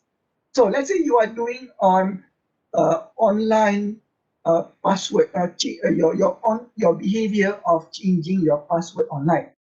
So what exactly should you write for your definition? It should be something on the right hand side. It should read something like this. Self-efficacy refers to the users. Nampak tak ada perkataan users? It means that you are targeting online banking users. Ability and ease in taking effort to perform that protective behavior. So you put the latest author who proposed that kind of proposition, okay, because that author used protection motivation theory, and you propose the original author who developed or who first come out with the concept of self-efficacy. And furthermore, which is to secure their password information. Does this look better than this? Yes, this one definitely sounds better than the original definition, which most students, they like to copy and paste from other theses. But the definition is correct, but somehow it sounds a bit too general. It doesn't tell you what your research is all about. So in this case, the objective is to secure their password information according to the protection motivation theory, for example. And the next one is intention to use. I'm sure many of you here are using theory of planned behavior. And when you wanted to describe intention to use or intention to consume or intention to buy, you don't please avoid from making your definition sounds too generic. Generic means something that is too common. So, for example, you look at the left here. Intention to use is defined in the theory of planned behavior, uh, has been shown to be strong prediction, blah, blah, blah, blah, blah. Does this forms a good definition? No. This one is much more, this sentence seems like to tell something like it's suitable to put in the result section of your thesis, but it doesn't define anything. So a correct definition would be something on the right. A person's intention to join or offer a ride as a passenger driver via a carpooling platform, because this research is about intention to use a carpooling app, for example, that is in line with the theory of planned behavior. So the definition sounds much better. So who is this? If you use TPB, this is your Mahaguru, this is your Tipu. His name is Azan. You check Azan. When you cite TPB, it always, you need to cite his name. Don't forget to cite me when you use the TPB model. I think he still lives, he still lives. So don't forget to cite him. So when you learn about theories, guys and girls, ladies and gentlemen, I think this one will be shown later. Okay, a theory always evolves from one another. No such theory that comes from scratch. What time is it now? After this, I think we're going to take a break. I need to drink. I need to drink water. I'm very thirsty because I keep on talking. Okay, so a theory does not suddenly pops out on its own. A theory can always be a continuation of other theory. So you need to study by using backward and forward referencing. Okay, this is just example. Let me show you the original what I call it. Original slide. You need to use backward and forward referencing, right? Backward and forward referencing means that you use Google Scholar in order to identify who is the original author and who is the original proponent of the certain instrument that you plan to use. For example, TPB does not exist only by itself. It is a continuity of previous theories. And these theories always happen to evolve. When they evolve, you need to tell them in a funnel approach. When you write your literature review, it doesn't mean that you need to tell, 101 theories in whole thesis. No, you only write only the theories that are relevant in your research. Okay, so I hope by now you understand what does it mean by operationalized definition. And after this, we are going to learn whether is it suitable for you to adapt or for you to adopt. So is it okay to take a break now? Only like about 10-15 minutes. Yes, sure, doctor. No problem. No problem, doctor. Okay, so we shall take a break and see you guys and girls later on. At what time, doctor, to be exact? Like give me 10 minutes, right? All right, sure. So we will see you in 10 minutes. Thank you. Welcome.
Hi, Dr. Iskandar. Okay, hi. I have one question from the audience. Will you be sharing the Right. slides later on? Yeah, sure. Later on. Yeah. All right. I Thank you think so I'll much. get to Dr. Hafiz. I'm not sure how it's going to be shared. Maybe I'll give to Dr. Hafiz, and maybe he'll get the admin staff to email to all participants. All right. Thank you, Doctor. Welcome.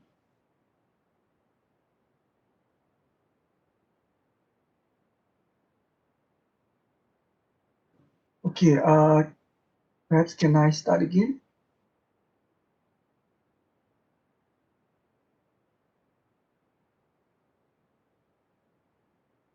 Yes, Assalamualaikum.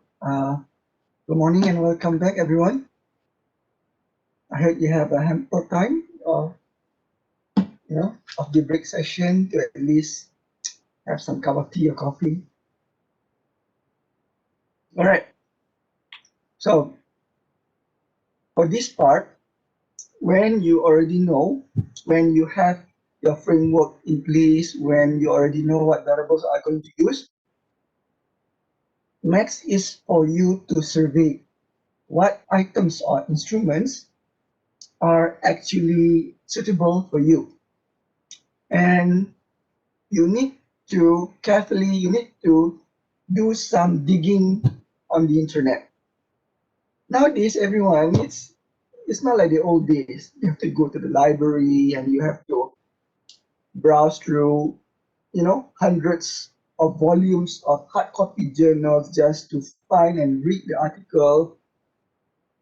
Every article on the internet right now is beyond your fingertips. It's just by using your keyboard and your mouse, you can get any articles published by anyone in this whole world. But, there's the word but you need to have the searching skills and the information skills. It's difficult for me to elaborate on information skills.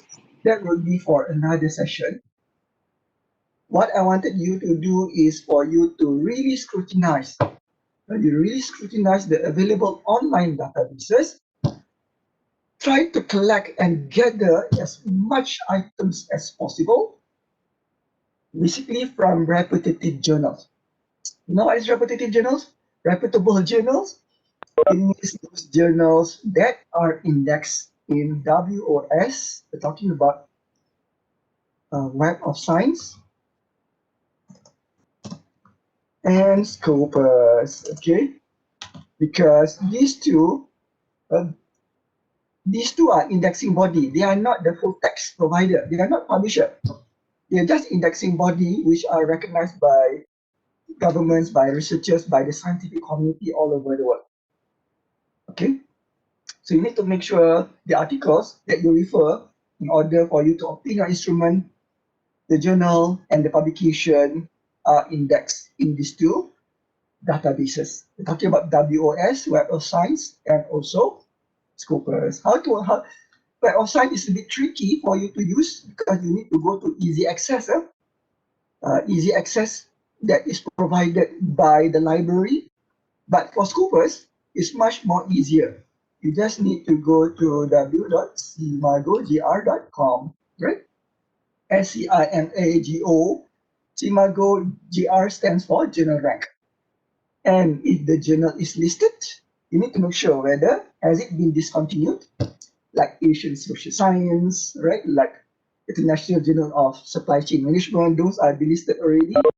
Journals that are reputable that are listed and has been established for few years. And the better ones, you need to look for rank. The higher the rank, usually associated with higher quality. Yeah? We're talking about Q1, Q2 journals. All right. So when you have your instruments ready, you need to show to your supervisors. Now you need to make sure that you don't ask your supervisors to pick up for you, but you need to compile all the instruments and show to your supervisor which one is the best. And then you can decide whether to adapt or to adopt. What does it mean by adapt or adopt? The word adapt itself has the connotation of change, right? Has the connotation of change. The word adopt is like you're adopting a son, adopting a child. It means that you straightforward, you transport, you relocate, or you just take by it is. You just adopt means you use the full exact sentences according to the original instrument, or you make some slight changes. Later I'll show you. For adapt, when you're adapting your instrument, you are making substantial changes, but at the same time, you wanted to make sure the psychometric properties of the variable that will be represented by the instrument will be really in line and does not change, does not have any substantial changes that might deviate from the original definition as outlined in the definition, operationalized definition of the variables. So I hope you understand. Adapt and adopt can mean different. Adapt means substantial changes. Adopt means you take it as it is and put some slight changes according to the context of research that you are doing. So I talk about adopted instrument when you are taking it as it is.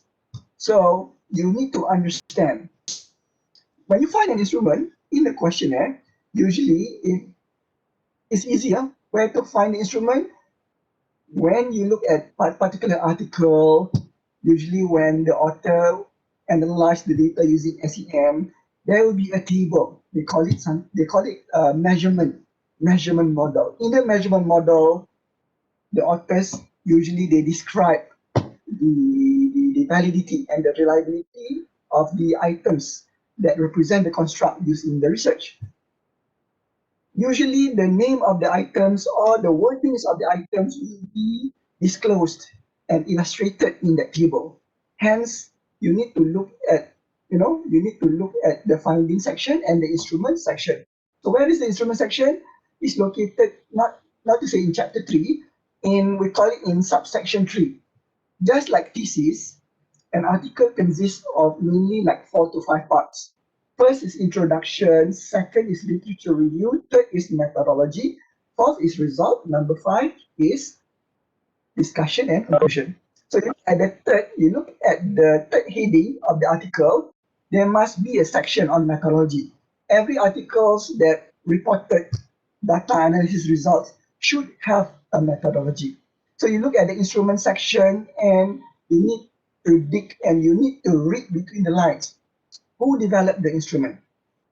Okay, when you take an article, does it really true that the items that are listed in the article, do these items really come from the author of the article that you read? Not necessarily. The authors may somehow adapt or adopt from other authors. So you need to know who are the original author who developed the instrument.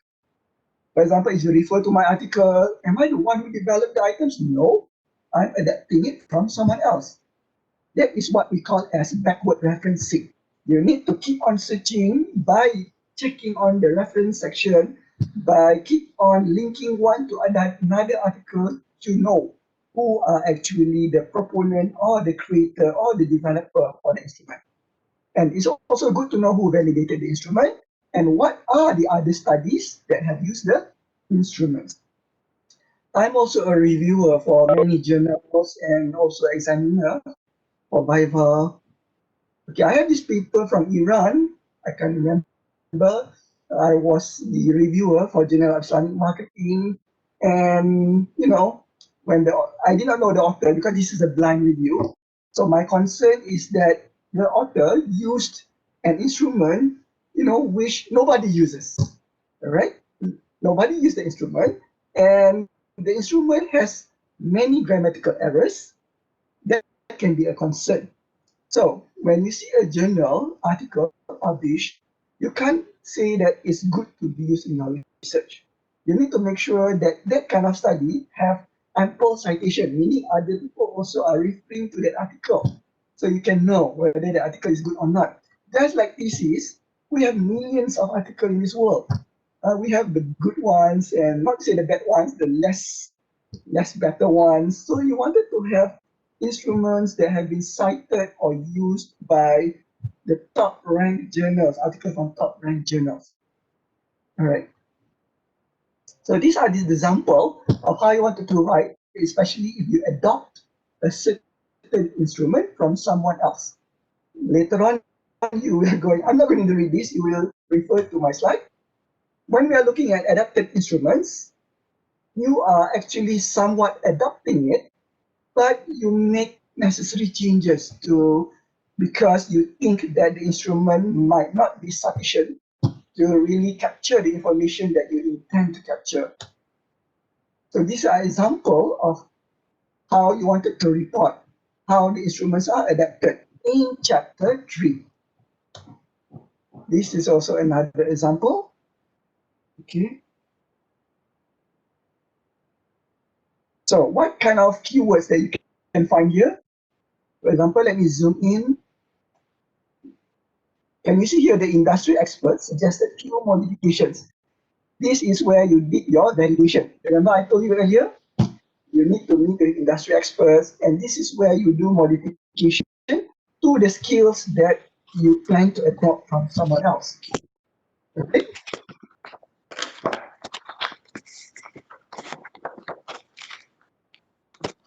Okay, this is how are you going to report that. So when you wanted to select which instruments for your key variables, remember you need to have a research framework. And like I mentioned earlier, when you read the articles, where are you going to find your instruments? Some articles, they don't highlight the instrument in the articles. Hence, you need to use your skills in backward and forward referencing.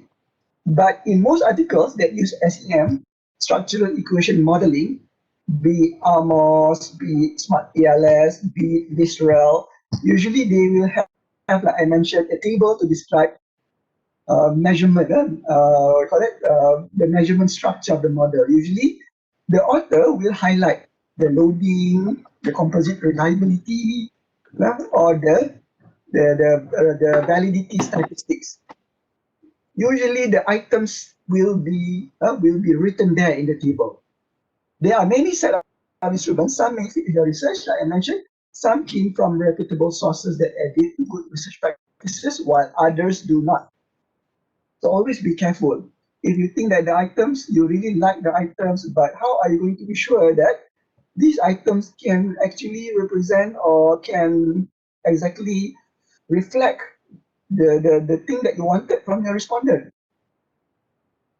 So when you are selecting your instrument, like I mentioned, you need to have the skills of backward and forward referencing. Backwards ke belakang, meaning that what? When you look at Google citation, when you search using Google Scholar, you need to click the citation. You need to click the citation link. Okay, meaning that you wanted to know. Sorry, not citation link. You need to look at the reference. You need to look at the reference section. When we talk about backward referencing, forward referencing, you look at the who cite the paper. Who cite the paper. Backward referencing means you look at the reference of that article. So ensure that the article comes from Scopus and Web of Science. You compile all instruments in the structured table and analyze their suitability and relevancy. Let's say, for example, this particular variable, you find an instrument. How are you going to show the instrument is very good? You need to find other instruments and have at least 3 or 4 sets of different instruments for that particular variable, and you discuss with your supervisor whether which one to choose, which one is more appropriate. So why do you need to know who are the originator who developed the instrument? Because often it's not the author of the article who actually developed the instrument. Like I mentioned, in the methodology section, you need to mention who are the original authors and what type of modifications were made by the author. Examine the original reference source and who also cited that original source. This we are talking about forward forward referencing. Yeah? So, and then we also have this what we call as chain searching. It's like chain searching means you keep on following the link. You keep on getting you look at the references. When you refer to that references, you get the article. You look at the references for that article, that will lead you to another article. That is what we call as chain searching. So you know, by doing this chain searching, you know the historical development of the variable, you know what are the changes that happen along the way, and you can also know who are actually, who are the expert can perhaps help you to, to give you advice. So don't be afraid if you wanted to email foreign academics. Sometimes they are very open and they are very helpful. Usually when you read articles from these top authors, somehow they are very, they're very open. You can even email them and they answer to your questions. There is no problem if you wanted, let's say you find this professor from Indiana University somewhere in the United States and wanted to adopt his or her instrument, but he wanted to make changes. You can ask the professor, and perhaps he or she will reply you back. Right? Don't be afraid. Don't be afraid. We have email technology. Utilize it at the fullest. Okay, this is a sample of how you do backward referencing. So you think that, you wanted to use UTAP, for example. So you need to know the history behind UTAP. How was UTAP developed? From which theory that this theory has been further refined. So you go backwards until you know that actually this theory is being developed as an evolution of other previous theories. So bear in mind that there are a lot of theories out there, and you really need to justify why you're using the theory. And don't put too many theories as your underlying theory. Some put like 5, 6 theories. You don't need so much. Only 1 or 2, or perhaps the max is 3. You don't need too much. Usually people put 1 or 2 underlying theories. So what does it mean by forward searching? It is a process of identifying articles that cite an original article or work after it has been published. In this case, you need to look at who cited the paper. If you think that, this paper is good, but it is from 2010, that is 10 years ago. So someone might also refer to that article and make changes to the instrument. So how can I know?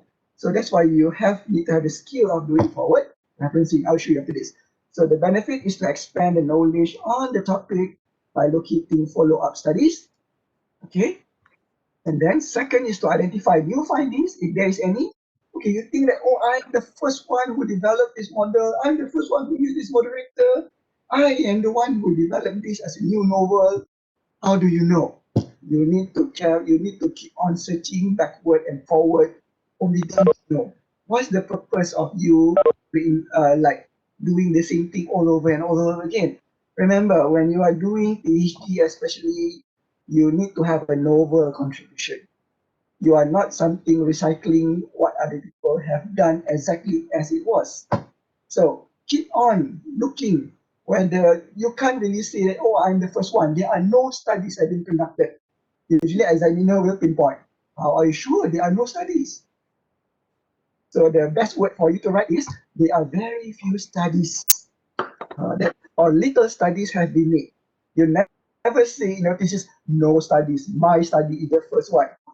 You are seen to be like boasting, and examiner likes to shoot you for writing that kind of, when you boasted that nobody else have done it before.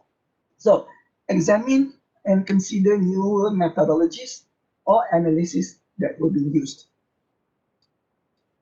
So how to do front reference searching? For example, something like this. You use UTAP. UTAP is unified. UTAP. Unified, bukan TM unify. Unified theory of acceptance and use of technology. Currently, we are at the second version. But the first version, I think, somewhere appeared in 2012. So you wanted to use the word, for example, use intention of a particular technology. So you see that this article, Miramutu, is he the first one who developed the continuous intention or continuous usage intention principle? Is he the first one who developed the article? No. What do you need to do when you do Google? When you Google search, you need to click this link over here. You need to click this link, and by clicking this link, Google Scholar will list, the articles that that person has cited, that Viramutu have cited. Usually, Google will sort. The article which has the most citations will be on top. Hence, that will link you to the original developer, the original inventor of GitHub, which is Professor Venkatesh. Can you see here the number of citations? How many? I'm sure by now, surely right now there must be 6,000 or 7,000 have already cited. Don't forget to cite the author who developed the instrument, the original author, or else the examiner will ask you, how are you going to show it? So if you are doing without, but you do not cite Venkatesh, something is wrong. Right? Something is very wrong with your research. So you need to know behind the theories who really developed the theory. If you are doing without, you don't cite Venkatesh, you don't cite Davis, examiners will ask you. So remember, when you do your research, you need to know who are the authoritative authors in your field. Okay, who are the top authors in your field? Okay, number one. Number two is, what are the authoritative journals within your field? For example, this journal is what we call as Ramaya said, Journal Tahap Dewa. It means that it is a flagship journal that none of other Malaysian, they are not a single Malaysian professor is able to publish in this journal. Or apologize me if I'm wrong. Maybe there are very few. This is a very hard journal, very difficult journal to penetrate. And most of the breakthrough in information technology, social science studies comes from this journal. This is among the top 5, I think, the top 5 in the world when it comes to IS, perhaps the top journal in information system. So those are the journals that you should refer to. So you should know your area well. You should know your area well. If you don't know, you go to simagogr.com and find the top journal within your field. Most likely, you will be exposed to the accurate instrument or items that are suitable for your research. That is my advice for you. So, for example, like Viramutu, can you see here? Viramutu is studying, I think, on Malaysia e-filing at HDN. So what kind of adoption that you can see? What are the difference that you can see here? Venkatesh, when he came up with UTAUT, the context of his study was mobile internet. Can you see here the context? I must use mobile internet. Using mobile internet has become natural to me. So somehow this Viramutu dropped. Viramutu dropped this one, and this Viramutu changed mobile internet into e-filing. But the nature of the wordings are basically the same. I must use. This one is also I must use. Addicted has been converted into a custom. Can you see that? Natural has been converted into necessity. For example, maybe this comes from a certain validation from expert perhaps. There must be sufficient justification why there are modifications to the original items made by Venkatesh. So that is why forward referencing is very important. So right? So you don't have to, you don't have to refer back to Venkatesh and get people to validate if you are doing e-filing. This is fresh compared to the original one made by Venkatesh and more suitable to be used in Malaysian context because e-filing is used in Malaysia. So I do understand the importance of forward reference searching. So when you compile your instruments, please guys and girls, ladies and gentlemen, please don't print all your articles. You print all, you give to your supervisor. Nah. You don't expect the supervisor to go through all those pages. No. What you need to do is you need to compile. You need to compile in an Excel or in a table, something like this. The variables are the same, but items are different, right? For example, this came from my ex-student, okay? She did on environmental concern. There are a lot of items on environmental concern, right? A lot of articles, a lot of items on environmental concern, but comes from many different authors. Many different authors. So you need to discuss with your supervisors as well which of these items are really suited and reflected with your operationalized definition. Does this suit with your variable? How to know whether it's suitable for your variable? You look at the definition of your variable, the operationalized definition of your variable, and the wordings of the instruments. You understand me? So you need to scrutinize one by one. It might be painstaking, but it's worth it. Remember, items that do not reflect, the operationalized definition of the variable can be troublesome when you finish your thesis. And then when the examiner check your thesis, the examiner asks, what kind of questions are you using? Your questions does not reflect the variable that you are using. What happened is that kena major correction. So please, please check whether these items, although you might see that, wow, these items are very nice, it's published in very nice article, not necessarily they are the best for you. There are lots of items out there. You need to make sure that it is related with your variable, and you need to look at the operational definition of your variable to ensure that these items are telling you the same way as what your operationalized definition should tell you. All right. For this section, these are actually example. These are actually example. So in your chapter 3, you need to highlight. For example, this study studies the mediating effects of customer knowledge processing on the relationship between perceived information quality and marketing performance. So you need to highlight for the IV, how many items are there? How many dimensions? Who are the source of the instrument? And what is the conceptualization? Conceptualization refers something like, what is the underlying, what does the variable actually wants to tell you? For every of these variable, you need to spell out in the methodology section. If it has more than one dimension, something like this,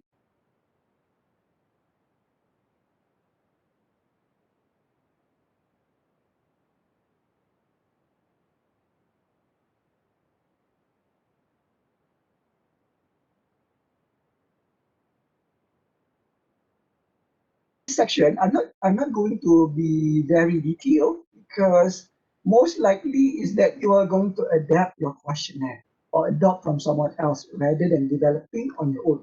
But if you happen to wanted to develop your questionnaire, you need to listen to these points. Number one, your items should be short, simple, and straight to the point, and avoid double barrel questions. What does it mean by double barrel? It has two meanings. It has two characteristics. The soft drink is tasty and refreshing. Understand me? What if the soft drink is not tasty but refreshing? Something like Red Bull, right? If you ever drink Red Bull, those energy drink, I don't think it's tasty, but it makes me feel energetic. You understand me? Somehow, what happened if only one that the respondent agree, the other respondent doesn't agree? So that will make the respondent confused. So avoid. This is what we call as double barrel questions. Number 2, there should be no room for misunderstanding on the part of the respondent. For example, in typical month, how often do you shop in department stores? Now, you might see something like this: never, occasionally, sometimes, often, regularly. So how can I say regular? If I go 5 times, maybe Abu says or Ah Chong says, oh, that's regular. But maybe for Raju, 5 is occasional for him. Regular is 20 times for him. You understand me? This can be quite subjective. So this one is much more better. Less than once, 1 or 2 times, 3 or 4 times, more than 4 times. So this is much more clearer and gives you a better accuracy. Okay, and then clear instruction. What brand of computer do you own? So the respondent is not told whether only one or more than one option should be marked. You understand me? What happened if you have 2 computers? You are using Apple and you are using Dell. So which one should you answer? There must be clear instructions. And then avoid double negative. Double negative is something is very complex it's a very complex statement. For example, I do not feel tired and bored at the workplace. I do not feel threatened by the employment process at my company. I feel that, for example, I am not very unhappy. Why not you just say, I'm happy. I am not unhappy. It's not, you should better just say, I am happy. That is much more simpler and you avoid double negatives. And avoid biasing questions. For example, we in Malaysia, we always see people from Bangladesh and Indonesia as, we often, think something negative. You don't really have to have that kind of mentality. For example, immigrant workers from country X should be monitored since many of them were involved in criminal activities. This is can be somewhat racist, can be very biased. For example, patriotic Malaysians should buy imported cars, although that would put local labor out of work. This is your subjective opinions, right?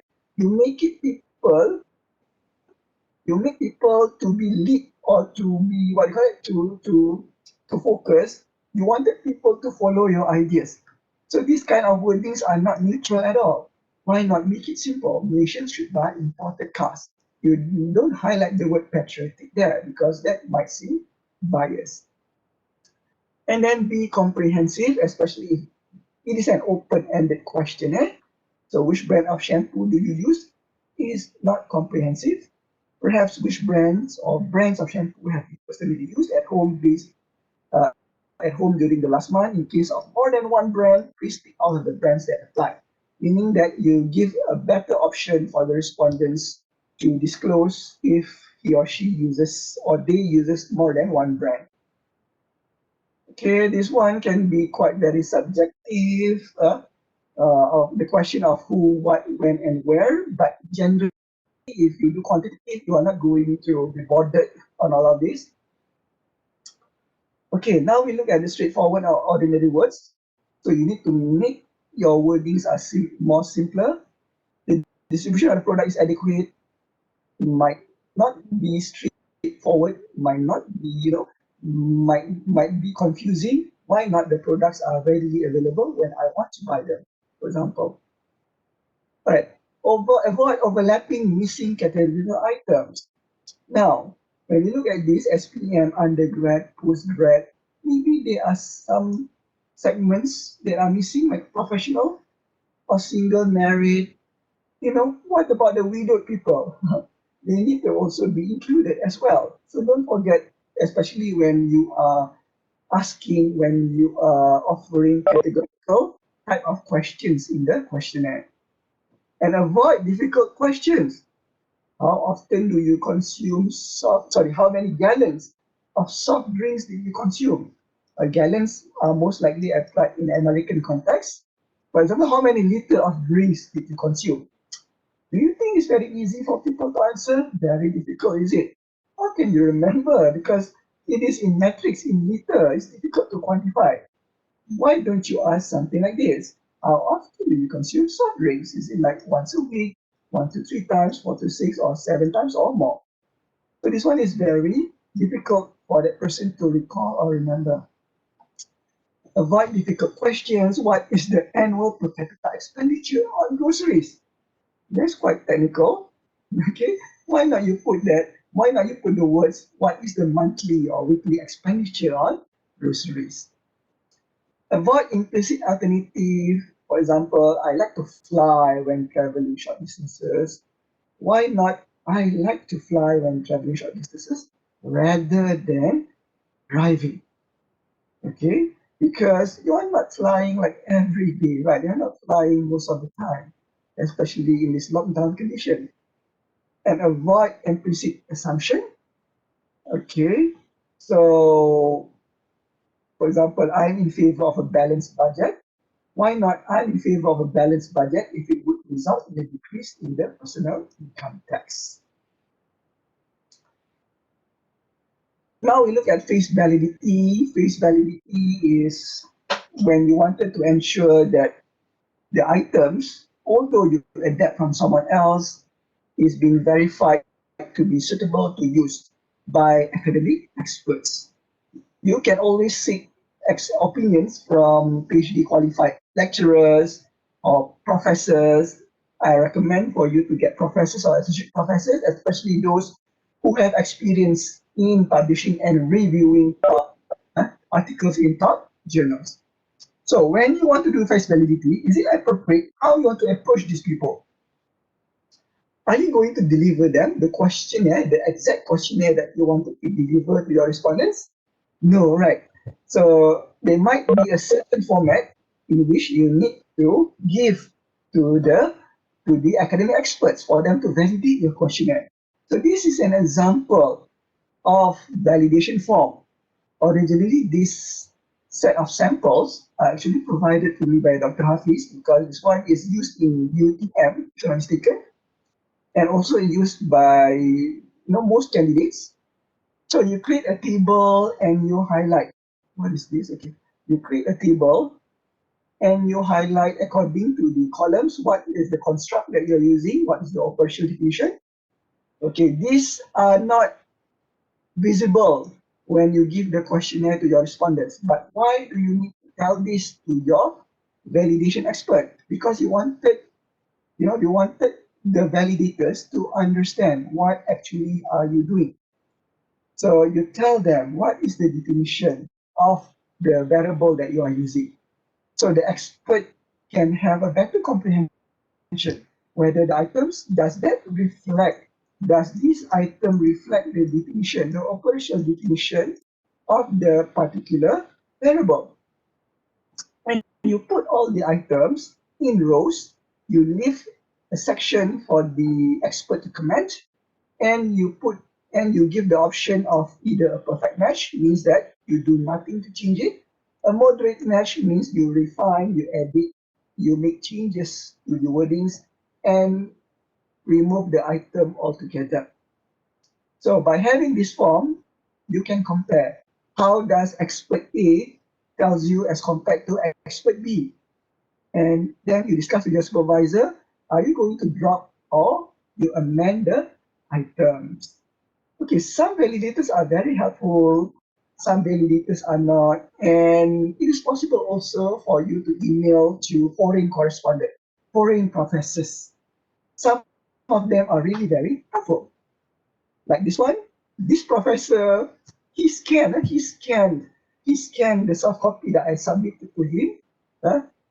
He printed and he scanned his answers and he emailed back to me. So you need to look, uh, you need to find validators somewhat like this professor that I have approached before this. So remember, the process of validation is also a part of pre-testing. You wanted to identify the problems in the language, the structure design of the questionnaire. Is there any difficult terminology that actually the customer doesn't understand? For example, you use near field communication, NFC. When you say NFC, the customer may ask, what is NFC? So it's better to use the full terminology rather than the abbreviation. So avoid ambiguous words, and this can hurt your response rate if you use difficult questions. People People find it difficult to understand, and when they answer your questionnaire, you know, they will they will just tick it something like they like. They just answer it without thinking, and what happens is that will hurt, that will negatively affect your construct validity. And when you wanted to analyze your data, you will cry like a crybaby because your data structure will not be as solid as you wish it would like to be. So you need to assess also the response latency, the amount of time it takes to complete the individual items in the study. So when you do your pre-testing, you just give like 6, 7, 8, 9, 10 questionnaire, just only a few questionnaire to a certain people who can reflect, who are part of your respondents, who are also the same category of people of your respondents, and you measure how long do they answer your questionnaire. Do they have any difficulty in understanding the language or the translation that you put in your questionnaire? So that is pre-testing. Majority of students, they do pilot study, but they forgot to do pre-testing. Pre-testing is always important. When you do, after you finish your pre-testing, you do your pilot test.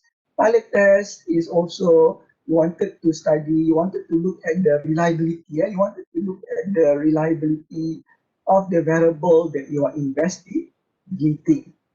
Okay. So what are the difference between pilot and pre-test? Pre-test is done before the pilot study, and the focus is on the language, right? And you can have, you don't have a lot of respondents. You not necessary for you to have a lot of respondents. You can only test a few components of the research study. And if I am comparing it to a theater drama, this is something like a fit on the dress costume. The actor is testing the costume whether it can fit or not, right? So when you do your pilot study, it's like you are doing a rehearsal. So you are collecting about 30 to 100. Some says 120, usually it's below 150. But 30 to 150 is not as large as a full case study. It's not as large as a full case study. And you just wanted to know whether the data you collect can yield a sufficient amount of reliability after you analyze the data. So organizing the questionnaire, you need to have a proper cover title. Remember, proper cover title actually will give the respondents some comfort that, you know, that the research that you wanted to do is, you really need their attention. You really need their attention and you really need their cooperation. A proper cover title tells you that you are being polite. Okay, it tells you what the research, what the study is all about. It tells you why is the study being conducted. It tells you who you are. It tells you why it's important. It tells you that perhaps this questionnaire will take 15 minutes of your time, for example. And then you need to also leave your contact details. And the most important one is you need to give the assurance of confidentiality and tell them there are no or wrong, right or wrong answers. And the best is for you to provide some token of appreciation. Okay, if you have the resources, if you have the money, then that is also a bonus if you can give certain vouchers or certain rewards for them after they fill up the questionnaire. And don't forget to thank the respondent for filling up the questionnaire by highlighting it on the cover title. Don't forget, for every section of the questionnaire, you should mark your answer. You should tell them how are they going to answer. Are they going to circle to check the answer? Is it a one? Is it only one category that they should answer, or they can choose more than one? And you need to tell the indicators of the likely skill that are used in the questionnaire. And some advice that you need to put most important questions up front. But there are also opinions that say that you put demographic in front. But it's actually up to you. I don't force you. It's also okay if you want to put demographic in the front or at the back, right? That there shouldn't be such complication, but you don't want your respondents to be fatigued. And organize your questions in a funnel approach. So it means that general questions should precede the specific questions. And you group similar questions together. So you start with questions that are non-threatening and non-sensitive, yet interesting to the respondent. And you try to minimize open-ended questions. So if you have these open-ended questions, you can put it at the last page of your questionnaire. For example, you wanted your respondent to leave some comments because open-ended questions require mental effort. So you don't want the respondent to be very fatigued, very tired at the early stage when they answer the questionnaire.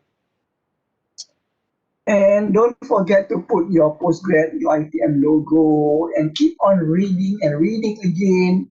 You don't want any typo or spelling errors that will humiliate you. You may consider to use a booklet format. Okay, consider good people quality. The 80 milligram ones, not the 70. The 70 ones are quite too small. 80, I think like the 80-gram ones are much better. So, and how are you going to identify yourself? You look like a newbie if you put PhD or master student. Why don't put PhD or MSc candidate? That looks like it appears that, like it looks much more better in my opinion. Or if you're a GRE, you can put a graduate research assistant. It means that because you are hired for it. And when using the formatting in Microsoft Word, do not use a font size that is very small. Use either Arial 11 or Times New Roman. No fancy fonts, please. Use bold fonts only for important sections. Use italicized fonts for translation. If you use BM translation, layout should not be too cramped. Number all items and features. And like I mentioned, don't forget to thank the respondent. So don't forget possible follow-up. So you give a reward. If possible, if you have the resources, you can give the reward or honorarium or vouchers. So what to do when questionnaire is not completed on the spot? This happens when you are not giving, when your unit of analysis are companies, when you are studying among SME, among businesses, when you are studying among employee in organizations. Most likely is that you need to do some follow-up. Maybe you employ or you hire some enumerator, people who is the liaison in the company. So you need to show some courtesy when you follow up. Speak nicely. If that person is not able to return, just thank him or her and and just say nicely that you will follow up again soon. And if you do snail mail, if you are using envelope and you mail to the respondent, don't forget to include the stamp. Janganlah bagi stamp proceed, proceed kan. Right now the stamp required in Malaysia what? I don't know, RM1 that is required by Post Malaysia. So make sure that there is already incentive for your respondent for you to return to envelope. And don't forget to write your own address in the envelope. You don't expect the respondent to write again your address. So you put all it ready, the envelope inside the envelope together with the stamp being stamped in the envelope to make it easy for the respondent to reply back. Remember, mail questionnaire, a lot of people still using mail questionnaire and it also works. It also works, although the response rate is quite lower than face-to-face. So, this one is being commented by my coursework student, Nasra. Thank you very much. So when you are doing what we call as, when you're having many responded, what you need to do is you need to track your responded. You use an Excel and you need to have all these elements written in the Excel. This is what we call as a log, something like a diary. For example, if you do on entrepreneurship and SME, you might think it's important for you to, to make sure the name of the company, the location. So you track each of the questionnaire that is being delivered, especially when you have a sample frame, when you have a business directory and you distribute a lot of questionnaire to the company that is listed in the directory. Of course, you need to be in track, right? You need to keep tabs whether that company have written or not. when you deliver hundreds of questionnaire, you might get lost. You don't know who replied. You don't know who have replied. So you need to tag for every questionnaire. There must be an ID. So for each ID, you identify the company, and you get to know the person in charge, the contact number. And let's say if you sent a week ago and the respondent haven't responded to you, so what you need to do is you know who to call, which one of these, which one of the company you should call first. So that's why this law is very important, because you can prioritize. You know which one is the most important to you. Who are the most important? The important ones are those respondents who you distributed your questionnaire the earliest. The earliest one are the ones that you should take action by trying to get their response, by trying to follow up. So by having this log, you know how to separate between late and early responders. Kenapa penting? Why is it important for you to know late or early responders? Because sooner or later you are going to learn about this late response bias. When you analyze your data, I think it's Armstrong. I think Armstrong and Overton, 1970 something. I forgot that. You need to refer to Armstrong and Overton. So you need to make a comparison. You need to do something like a t-test to analyze whether is there any differences between those respondents who submit early than those who responded who submit late. You don't want to have any differences in variables between these two groups of people. Why? That will be explained later on, because this is the type of what we call as late response bias. Late response bias means you don't want uh, those late respondents are actually referring to people who are not responding at all. It means that late response, those people who respond late, experts say that this actually pinpoints to those people who are not responding. So why do you need to compare between these two? Because you wanted to make sure that your research is quite applicable. Those who respond have no differences with probably the research that might be answered by people who do not respond to your data collection. So that is what we call as response bias. So you know, by using your log, by using your diary, you can track people who respond late and who responds early. Okay, I hope you know how to develop your own log. It's very simple using Microsoft Excel. By looking at the date of the distribution and the date of the collected, usually the early responders, something like 1 or 2 weeks, all right? The late respondents are usually something like more than 3 weeks or more than 1 month. Those are the late respondents. So you can compare whether there are differences, and that will help you to analyze the late response bias. So when you wanted to do your log, if you notice here, there is this ID section. Why do you need this ID section? In your questionnaire, you need to have this on the top right of your questionnaire. It means that you are the one who fill this up. If it is if the questionnaire is the first one that is delivered, you put there 001. If it is 120, it will be 120. Okay, so this is the exact data that you will input in your SPSS or your statistical program to identify.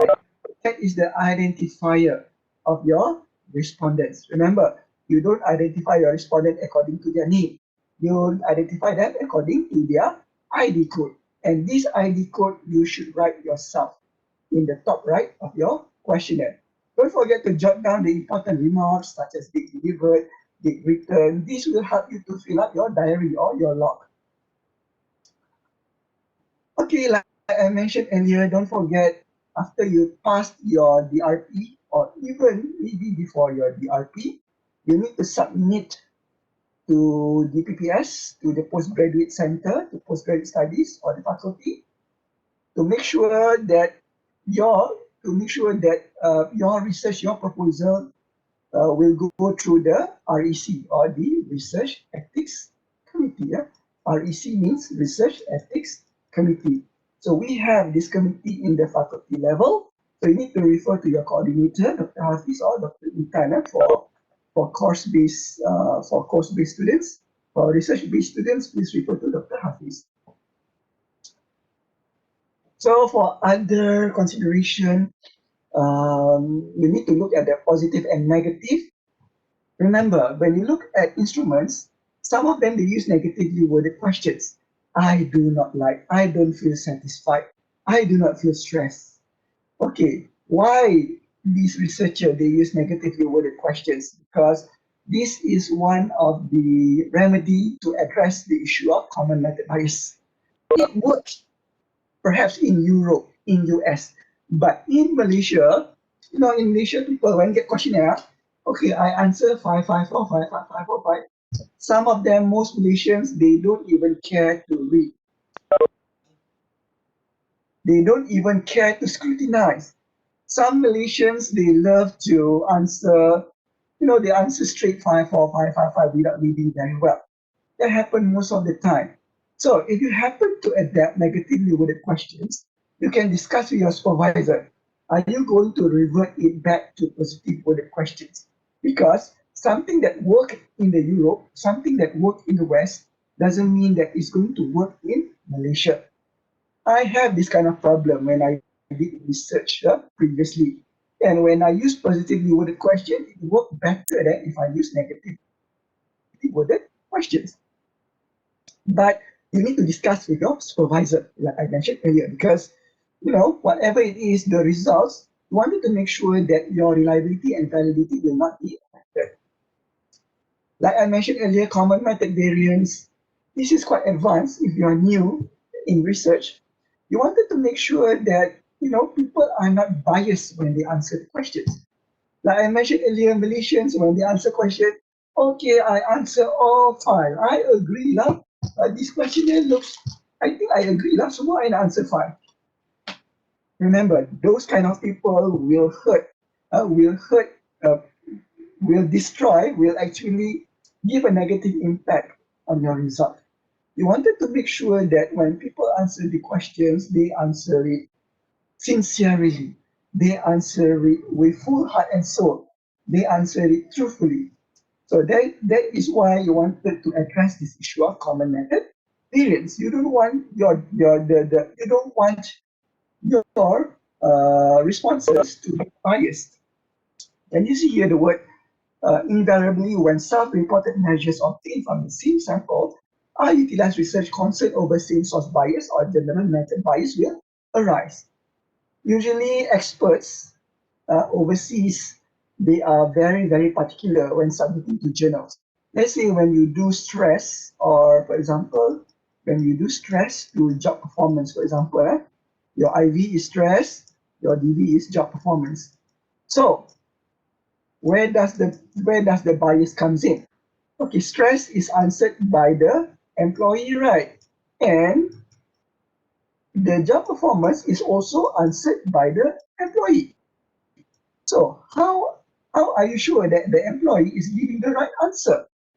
Employee itu short sendiri ke? For example, when he rated that his job performance is high, whereas a job performance should be reflected by the KPIs, by the assessment made by his or her supervisor. Can you understand me? So some experts they argue, oh, job performance cannot be rated by employee. They need to be rated by the supervisors, by their immediate boss. But you need to remember, this kind of research is very complex. This is what called as dyadic. A dyadic, you have an employee and you have the boss to answer the questionnaire. This is very complex to be used in research if you wanted to address C and V. So how to solve this is that you can design your framework to be answered by the same person. This is what we call as the same source respondent. Similar responses. Your employee answers stress, your employee answers job performance. But you need to employ certain measures to eliminate the issue of CMV or common method variance. So what you need to do is you have what we call as procedural and statistical remedy. Okay, I know by the time you read this, I think you might be like very confused because this is quite advanced for you. And we are also running out of time. So I'm going to skip this for a while. I'm going to skip this and I'm going to show you to the area that you really need to pay attention the most. So for CMV, you might want to read this later on. You might want to consider the use of marker variable, in which the variable is something that is theoretically unrelated to the framework that you are doing, but you use a marker variable to show that this variable has no relationship at all to the variable that you are using in your framework. Right? Nampak tak this yellow one? You wanted to make sure that this variable has no relationship with other variable in your framework. That is what we call as marker variable. So that you know that your respondents are actually answering truthfully. Not all of the items the respondent answer 5, 5, 5, 5, 4, 5. No. It means that the respondents, they have no bias when answering your questionnaire. So that's why you put your marker variable. It has to be something theoretically unrelated. And your marker variable should show a correlation that is lower. The correlation coefficient is lower than the main variable used in the research, according to Lindell and Whitney. So these are the example of marker variable. For example, if you study marketing, you can use the word preference for the color blue. The items such as, I like the color blue. I like to wear clothes.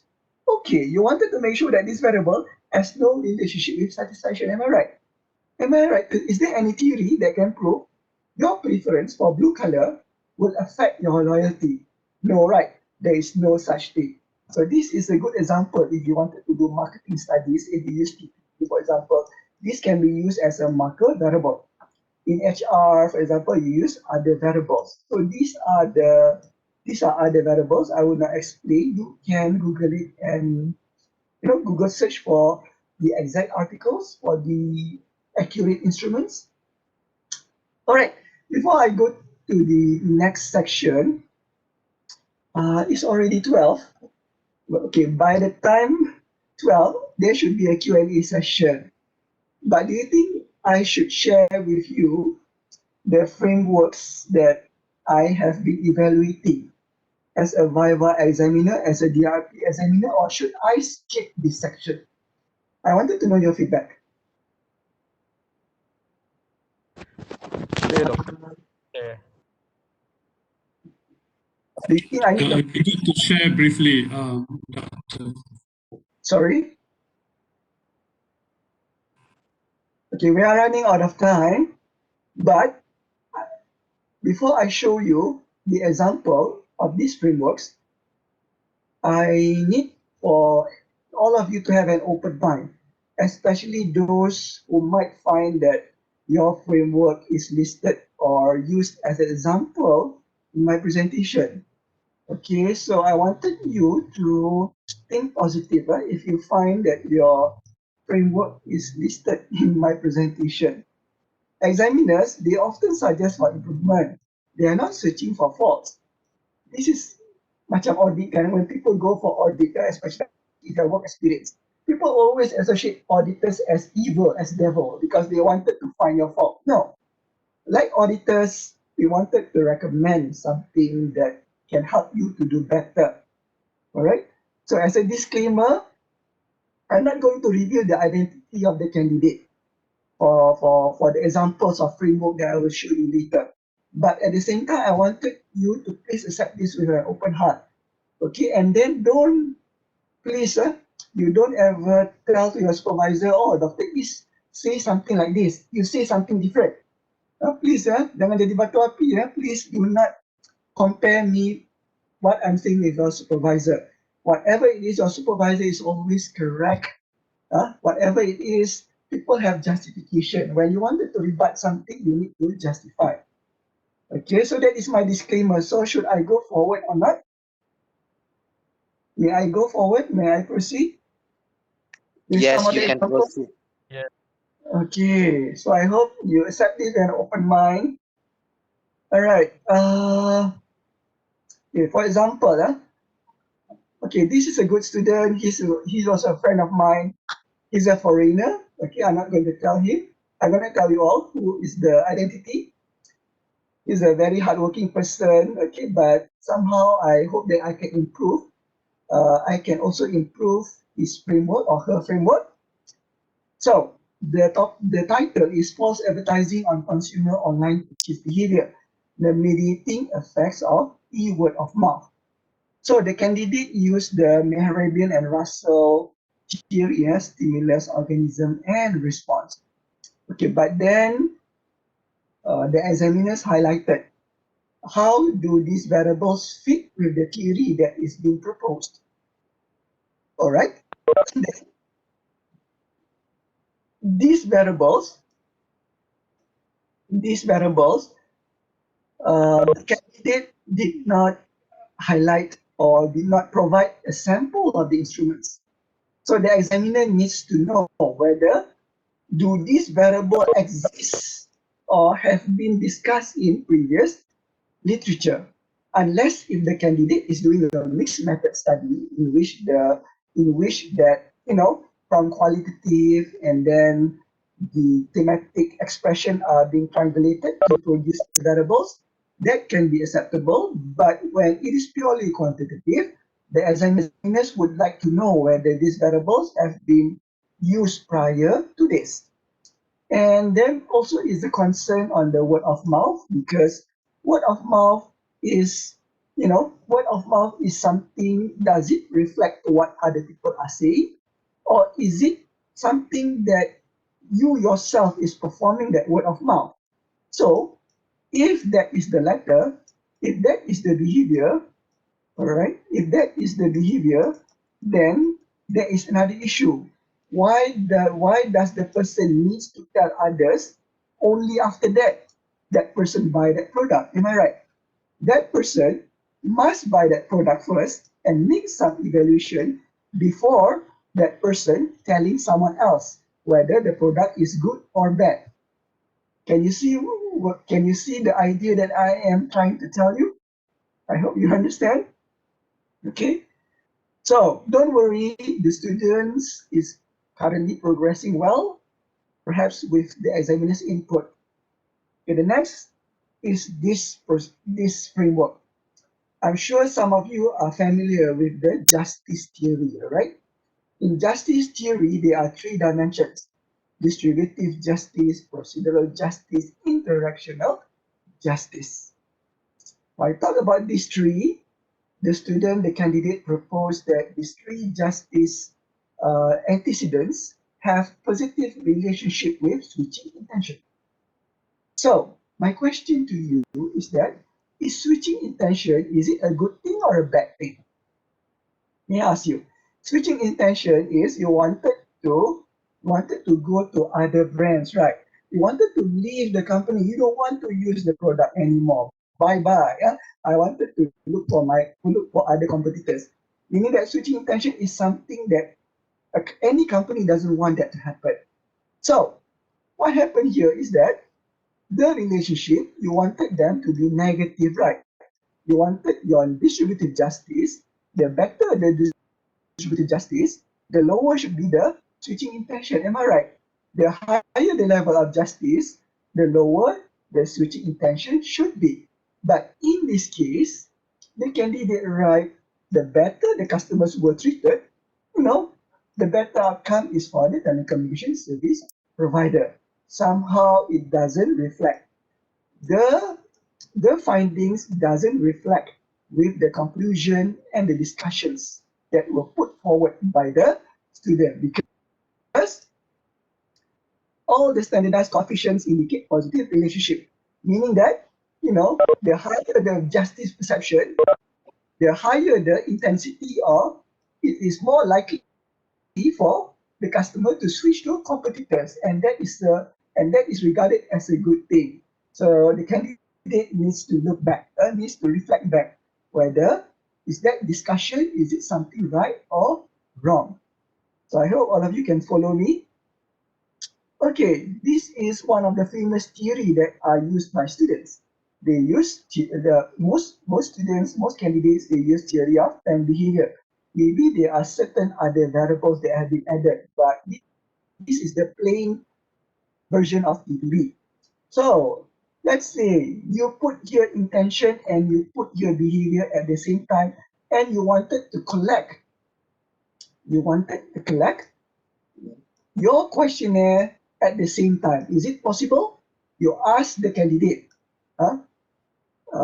Do you intend to buy the product or not? At the same time, you ask the candidate, huh? I have already bought the product, for example. Is that realistic? Exactly, no. Okay, so when you are proposing something like this, you need to make it something like longitudinal.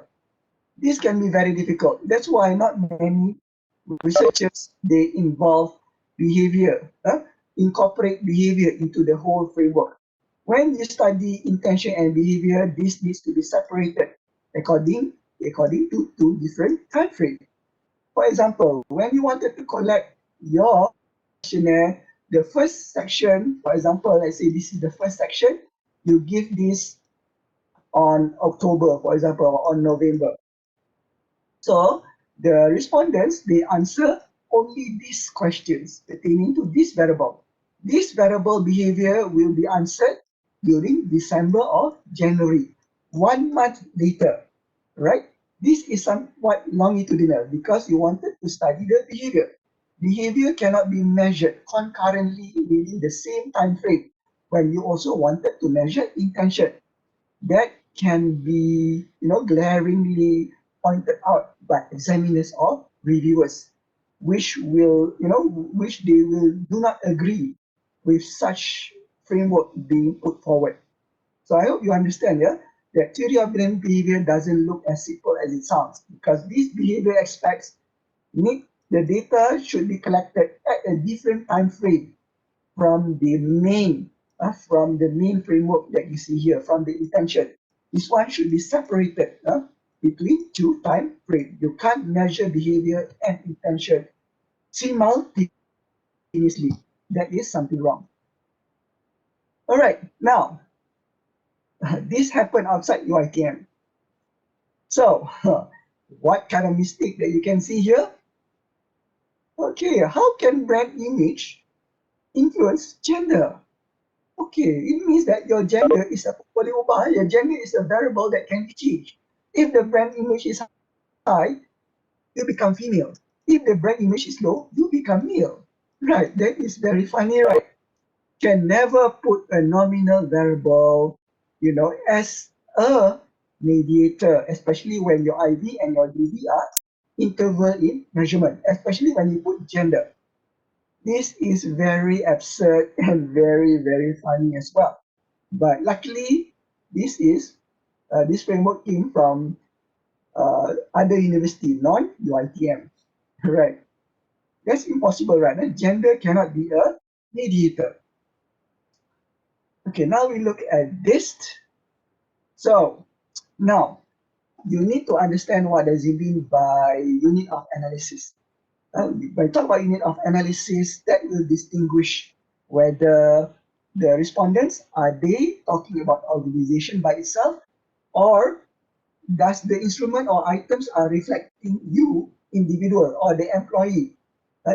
Does that reflect you as an employee, as the capacity to answer the question?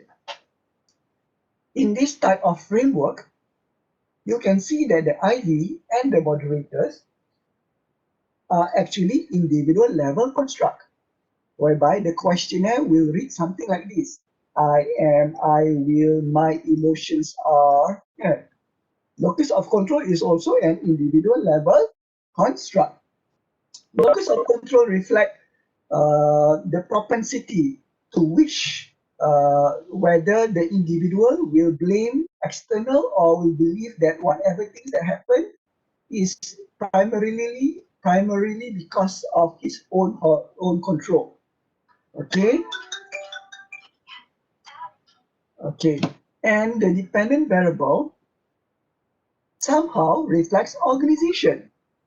Can you see here the ID is individual, but the dependent variable reflects organization. For these items, the questions will look something like this. We are, our business. So there are serious mismatch between organization level construct and individual level construct. So what happened is that the candidate has to, has to redefine and has to establish another version to redefine the concept of entrepreneurial success. So it has to it has to be individual. It can't be organization because the antecedent are individual level constructs. How can an EI of a person can totally change the total situation of the company? That is impossible, right? Whatever happens to a company, whether is it performance or something else, it has to be driven by a collective effort. Collective effort means a teamwork effort. So an individual, a person, cannot be held responsible for the whole outcome of a big organization. So I hope you can follow this also. Same also with this problem, right? This doesn't come from Viva, but this comes from a journal article, right? In which that I happen to review. For example, how can, your personality trait can be affected by something else that occur at the organization level. Personality traits or efficacy is something that is nature within yourself. We are talking about your agreeableness, your emotional, your regulation of emotion, for example, your self-confidence. So, and this individual level construct, for example, can affect the organization level construct. So there is a mismatch between individual level construct and organizational level construct, same as the earlier example given. Now, this is just an imaginary framework. So what happened is that some candidates, they are very, very, what I call that, they are very optimistic. They wanted to put all variables that they can see in this world into the whole framework. They wanted to make sure that every element that they can find in journal articles to be present in their framework. So what is the glaring, what I call that, issue that you can find here? So this is not a real life example. This is just imaginary framework. Yeah. Can you see here the word innovative and the word creative? Basically, they can mean the same thing. Am I correct? Innovative and creativity can have some redundancy. Redundancy means that the operationalization of the construct can basically measure the same thing. So you might have a potential discriminant validity issues later on. So maybe it's difficult for you to understand what does it mean by discriminant validity. When you wanted to run your measurement model using SEM, you wanted to measure, to test convergent and discriminant validity. You don't want a variable to have the same meaning or the same conceptualization with another variable. When you have your discriminant validity, you can't run. You cannot test your hypothesis. Everything is game over. Or else you need to drop this variable. So before you try to put in, to squeeze in as many variables as possible, try to look whether any of your variables are they redundant or overlapping with another variable. Are they having the same meaning with another variable? Does this item variable, the items for this creativity, does it overlap with the items for innovativeness? If, let's say, you run measurement model using SEM, what happened is that you might have to remove the variable. And what happened is that although you might finish your thesis, but some of your hypotheses that you originally proposed, are removed. That would be, because you have written a lot of literature review, that will be such a waste of time for you. All right, and this is another example, but the student is progressing well, don't worry. Whatever I am telling here is just for improvement. So the student is using TPB, but somehow subjective norm is missing. Remember, in TPB, there must be the element of attitude, the element of subjective norm, and the element of perceived behavioral control. Okay. The element of perceived behavioral control is reflected here, okay? When we talk about the element of perceived behavioral control, we're talking about the confidence. It's already present, but somehow the subjective norms are missing. Hence, this might be an issue. These are among the issues highlighted by the examiners. All right. And also the word knowledge management database. The name of this variable, the name of this variable is not established in the literature. So that's why somehow the examiner asked the candidate to make sure that does this variable name really exist, and does the instruments are readily available.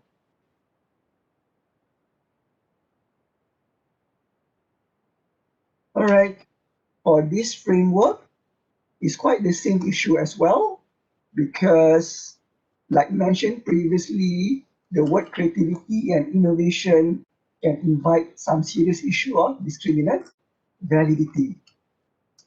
Okay, and for the last framework here is the use of IR. Remember, when you wanted to highlight or you wanted to pick and choose a certain variable, you need to make sure that the latent variable is something that has been established before. So you can't just, create a variable from scratch unless if you are doing a mixed method study. And you don't want your variable name to be lengthy, something like this. So I hope the student is also progressing very well. So I think that's all from me. I hope all of you have learned a lot during the session. So I hope if any one of you whose framework appear in my presentation, please don't be disheartened. What I'm trying to do is I'm trying to help you, to be much more competent in your research, so that when you finish your Viva, you won't face the same questions all over and over again. Remember, in the RP process, your examiners are not trying to kill you. No, they wanted to make sure that you have the sufficient bullet, you have the sufficient justification, you have a solid framework that you can actually defend when you finally presenting your results. So thank you very much to the organizer. Are we going to have a Q&A session?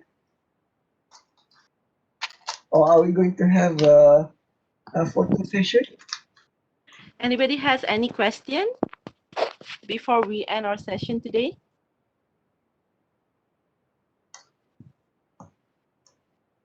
No question? Hello? Okay. Yep. Is it possible to have the slide, Doctor? Yeah, I will give to the organizer, and perhaps the organizer will distribute to those who participated in this webinar, inshallah. Thank you. Yes, we will Welcome. forward the slides to you shortly. So before we end this session today, can we all turn on our camera for a photo? If you don't mind. So I need you're It's a going to quick one. screenshot, is it? Yes, we will capture a photo just for a record. Okay, everyone. Can you Show all your turn on camera? Just a quick one. Tak ada. No, no.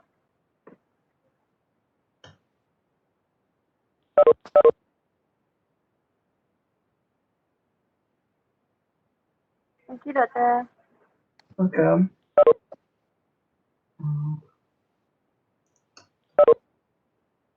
Okay.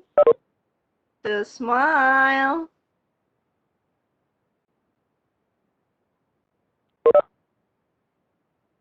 Right, I think that's it.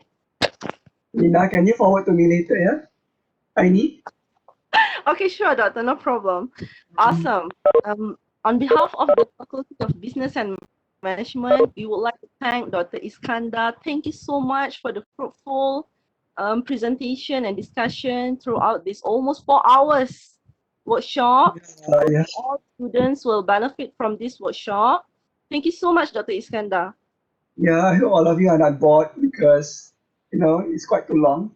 It's lengthy. It's very theoretical. Yeah, it's one of the major core section in our thesis, so it should be long. Yeah. Just for us to get the good idea of how to do it. So thank you so much, Dr. Iskandar, and thank you so much to all the students who's participating in this workshop. See you in the next workshop. Thank you. Okay, Have a good good luck, everyone. Good luck. Thank you. Doctor, can we have your email?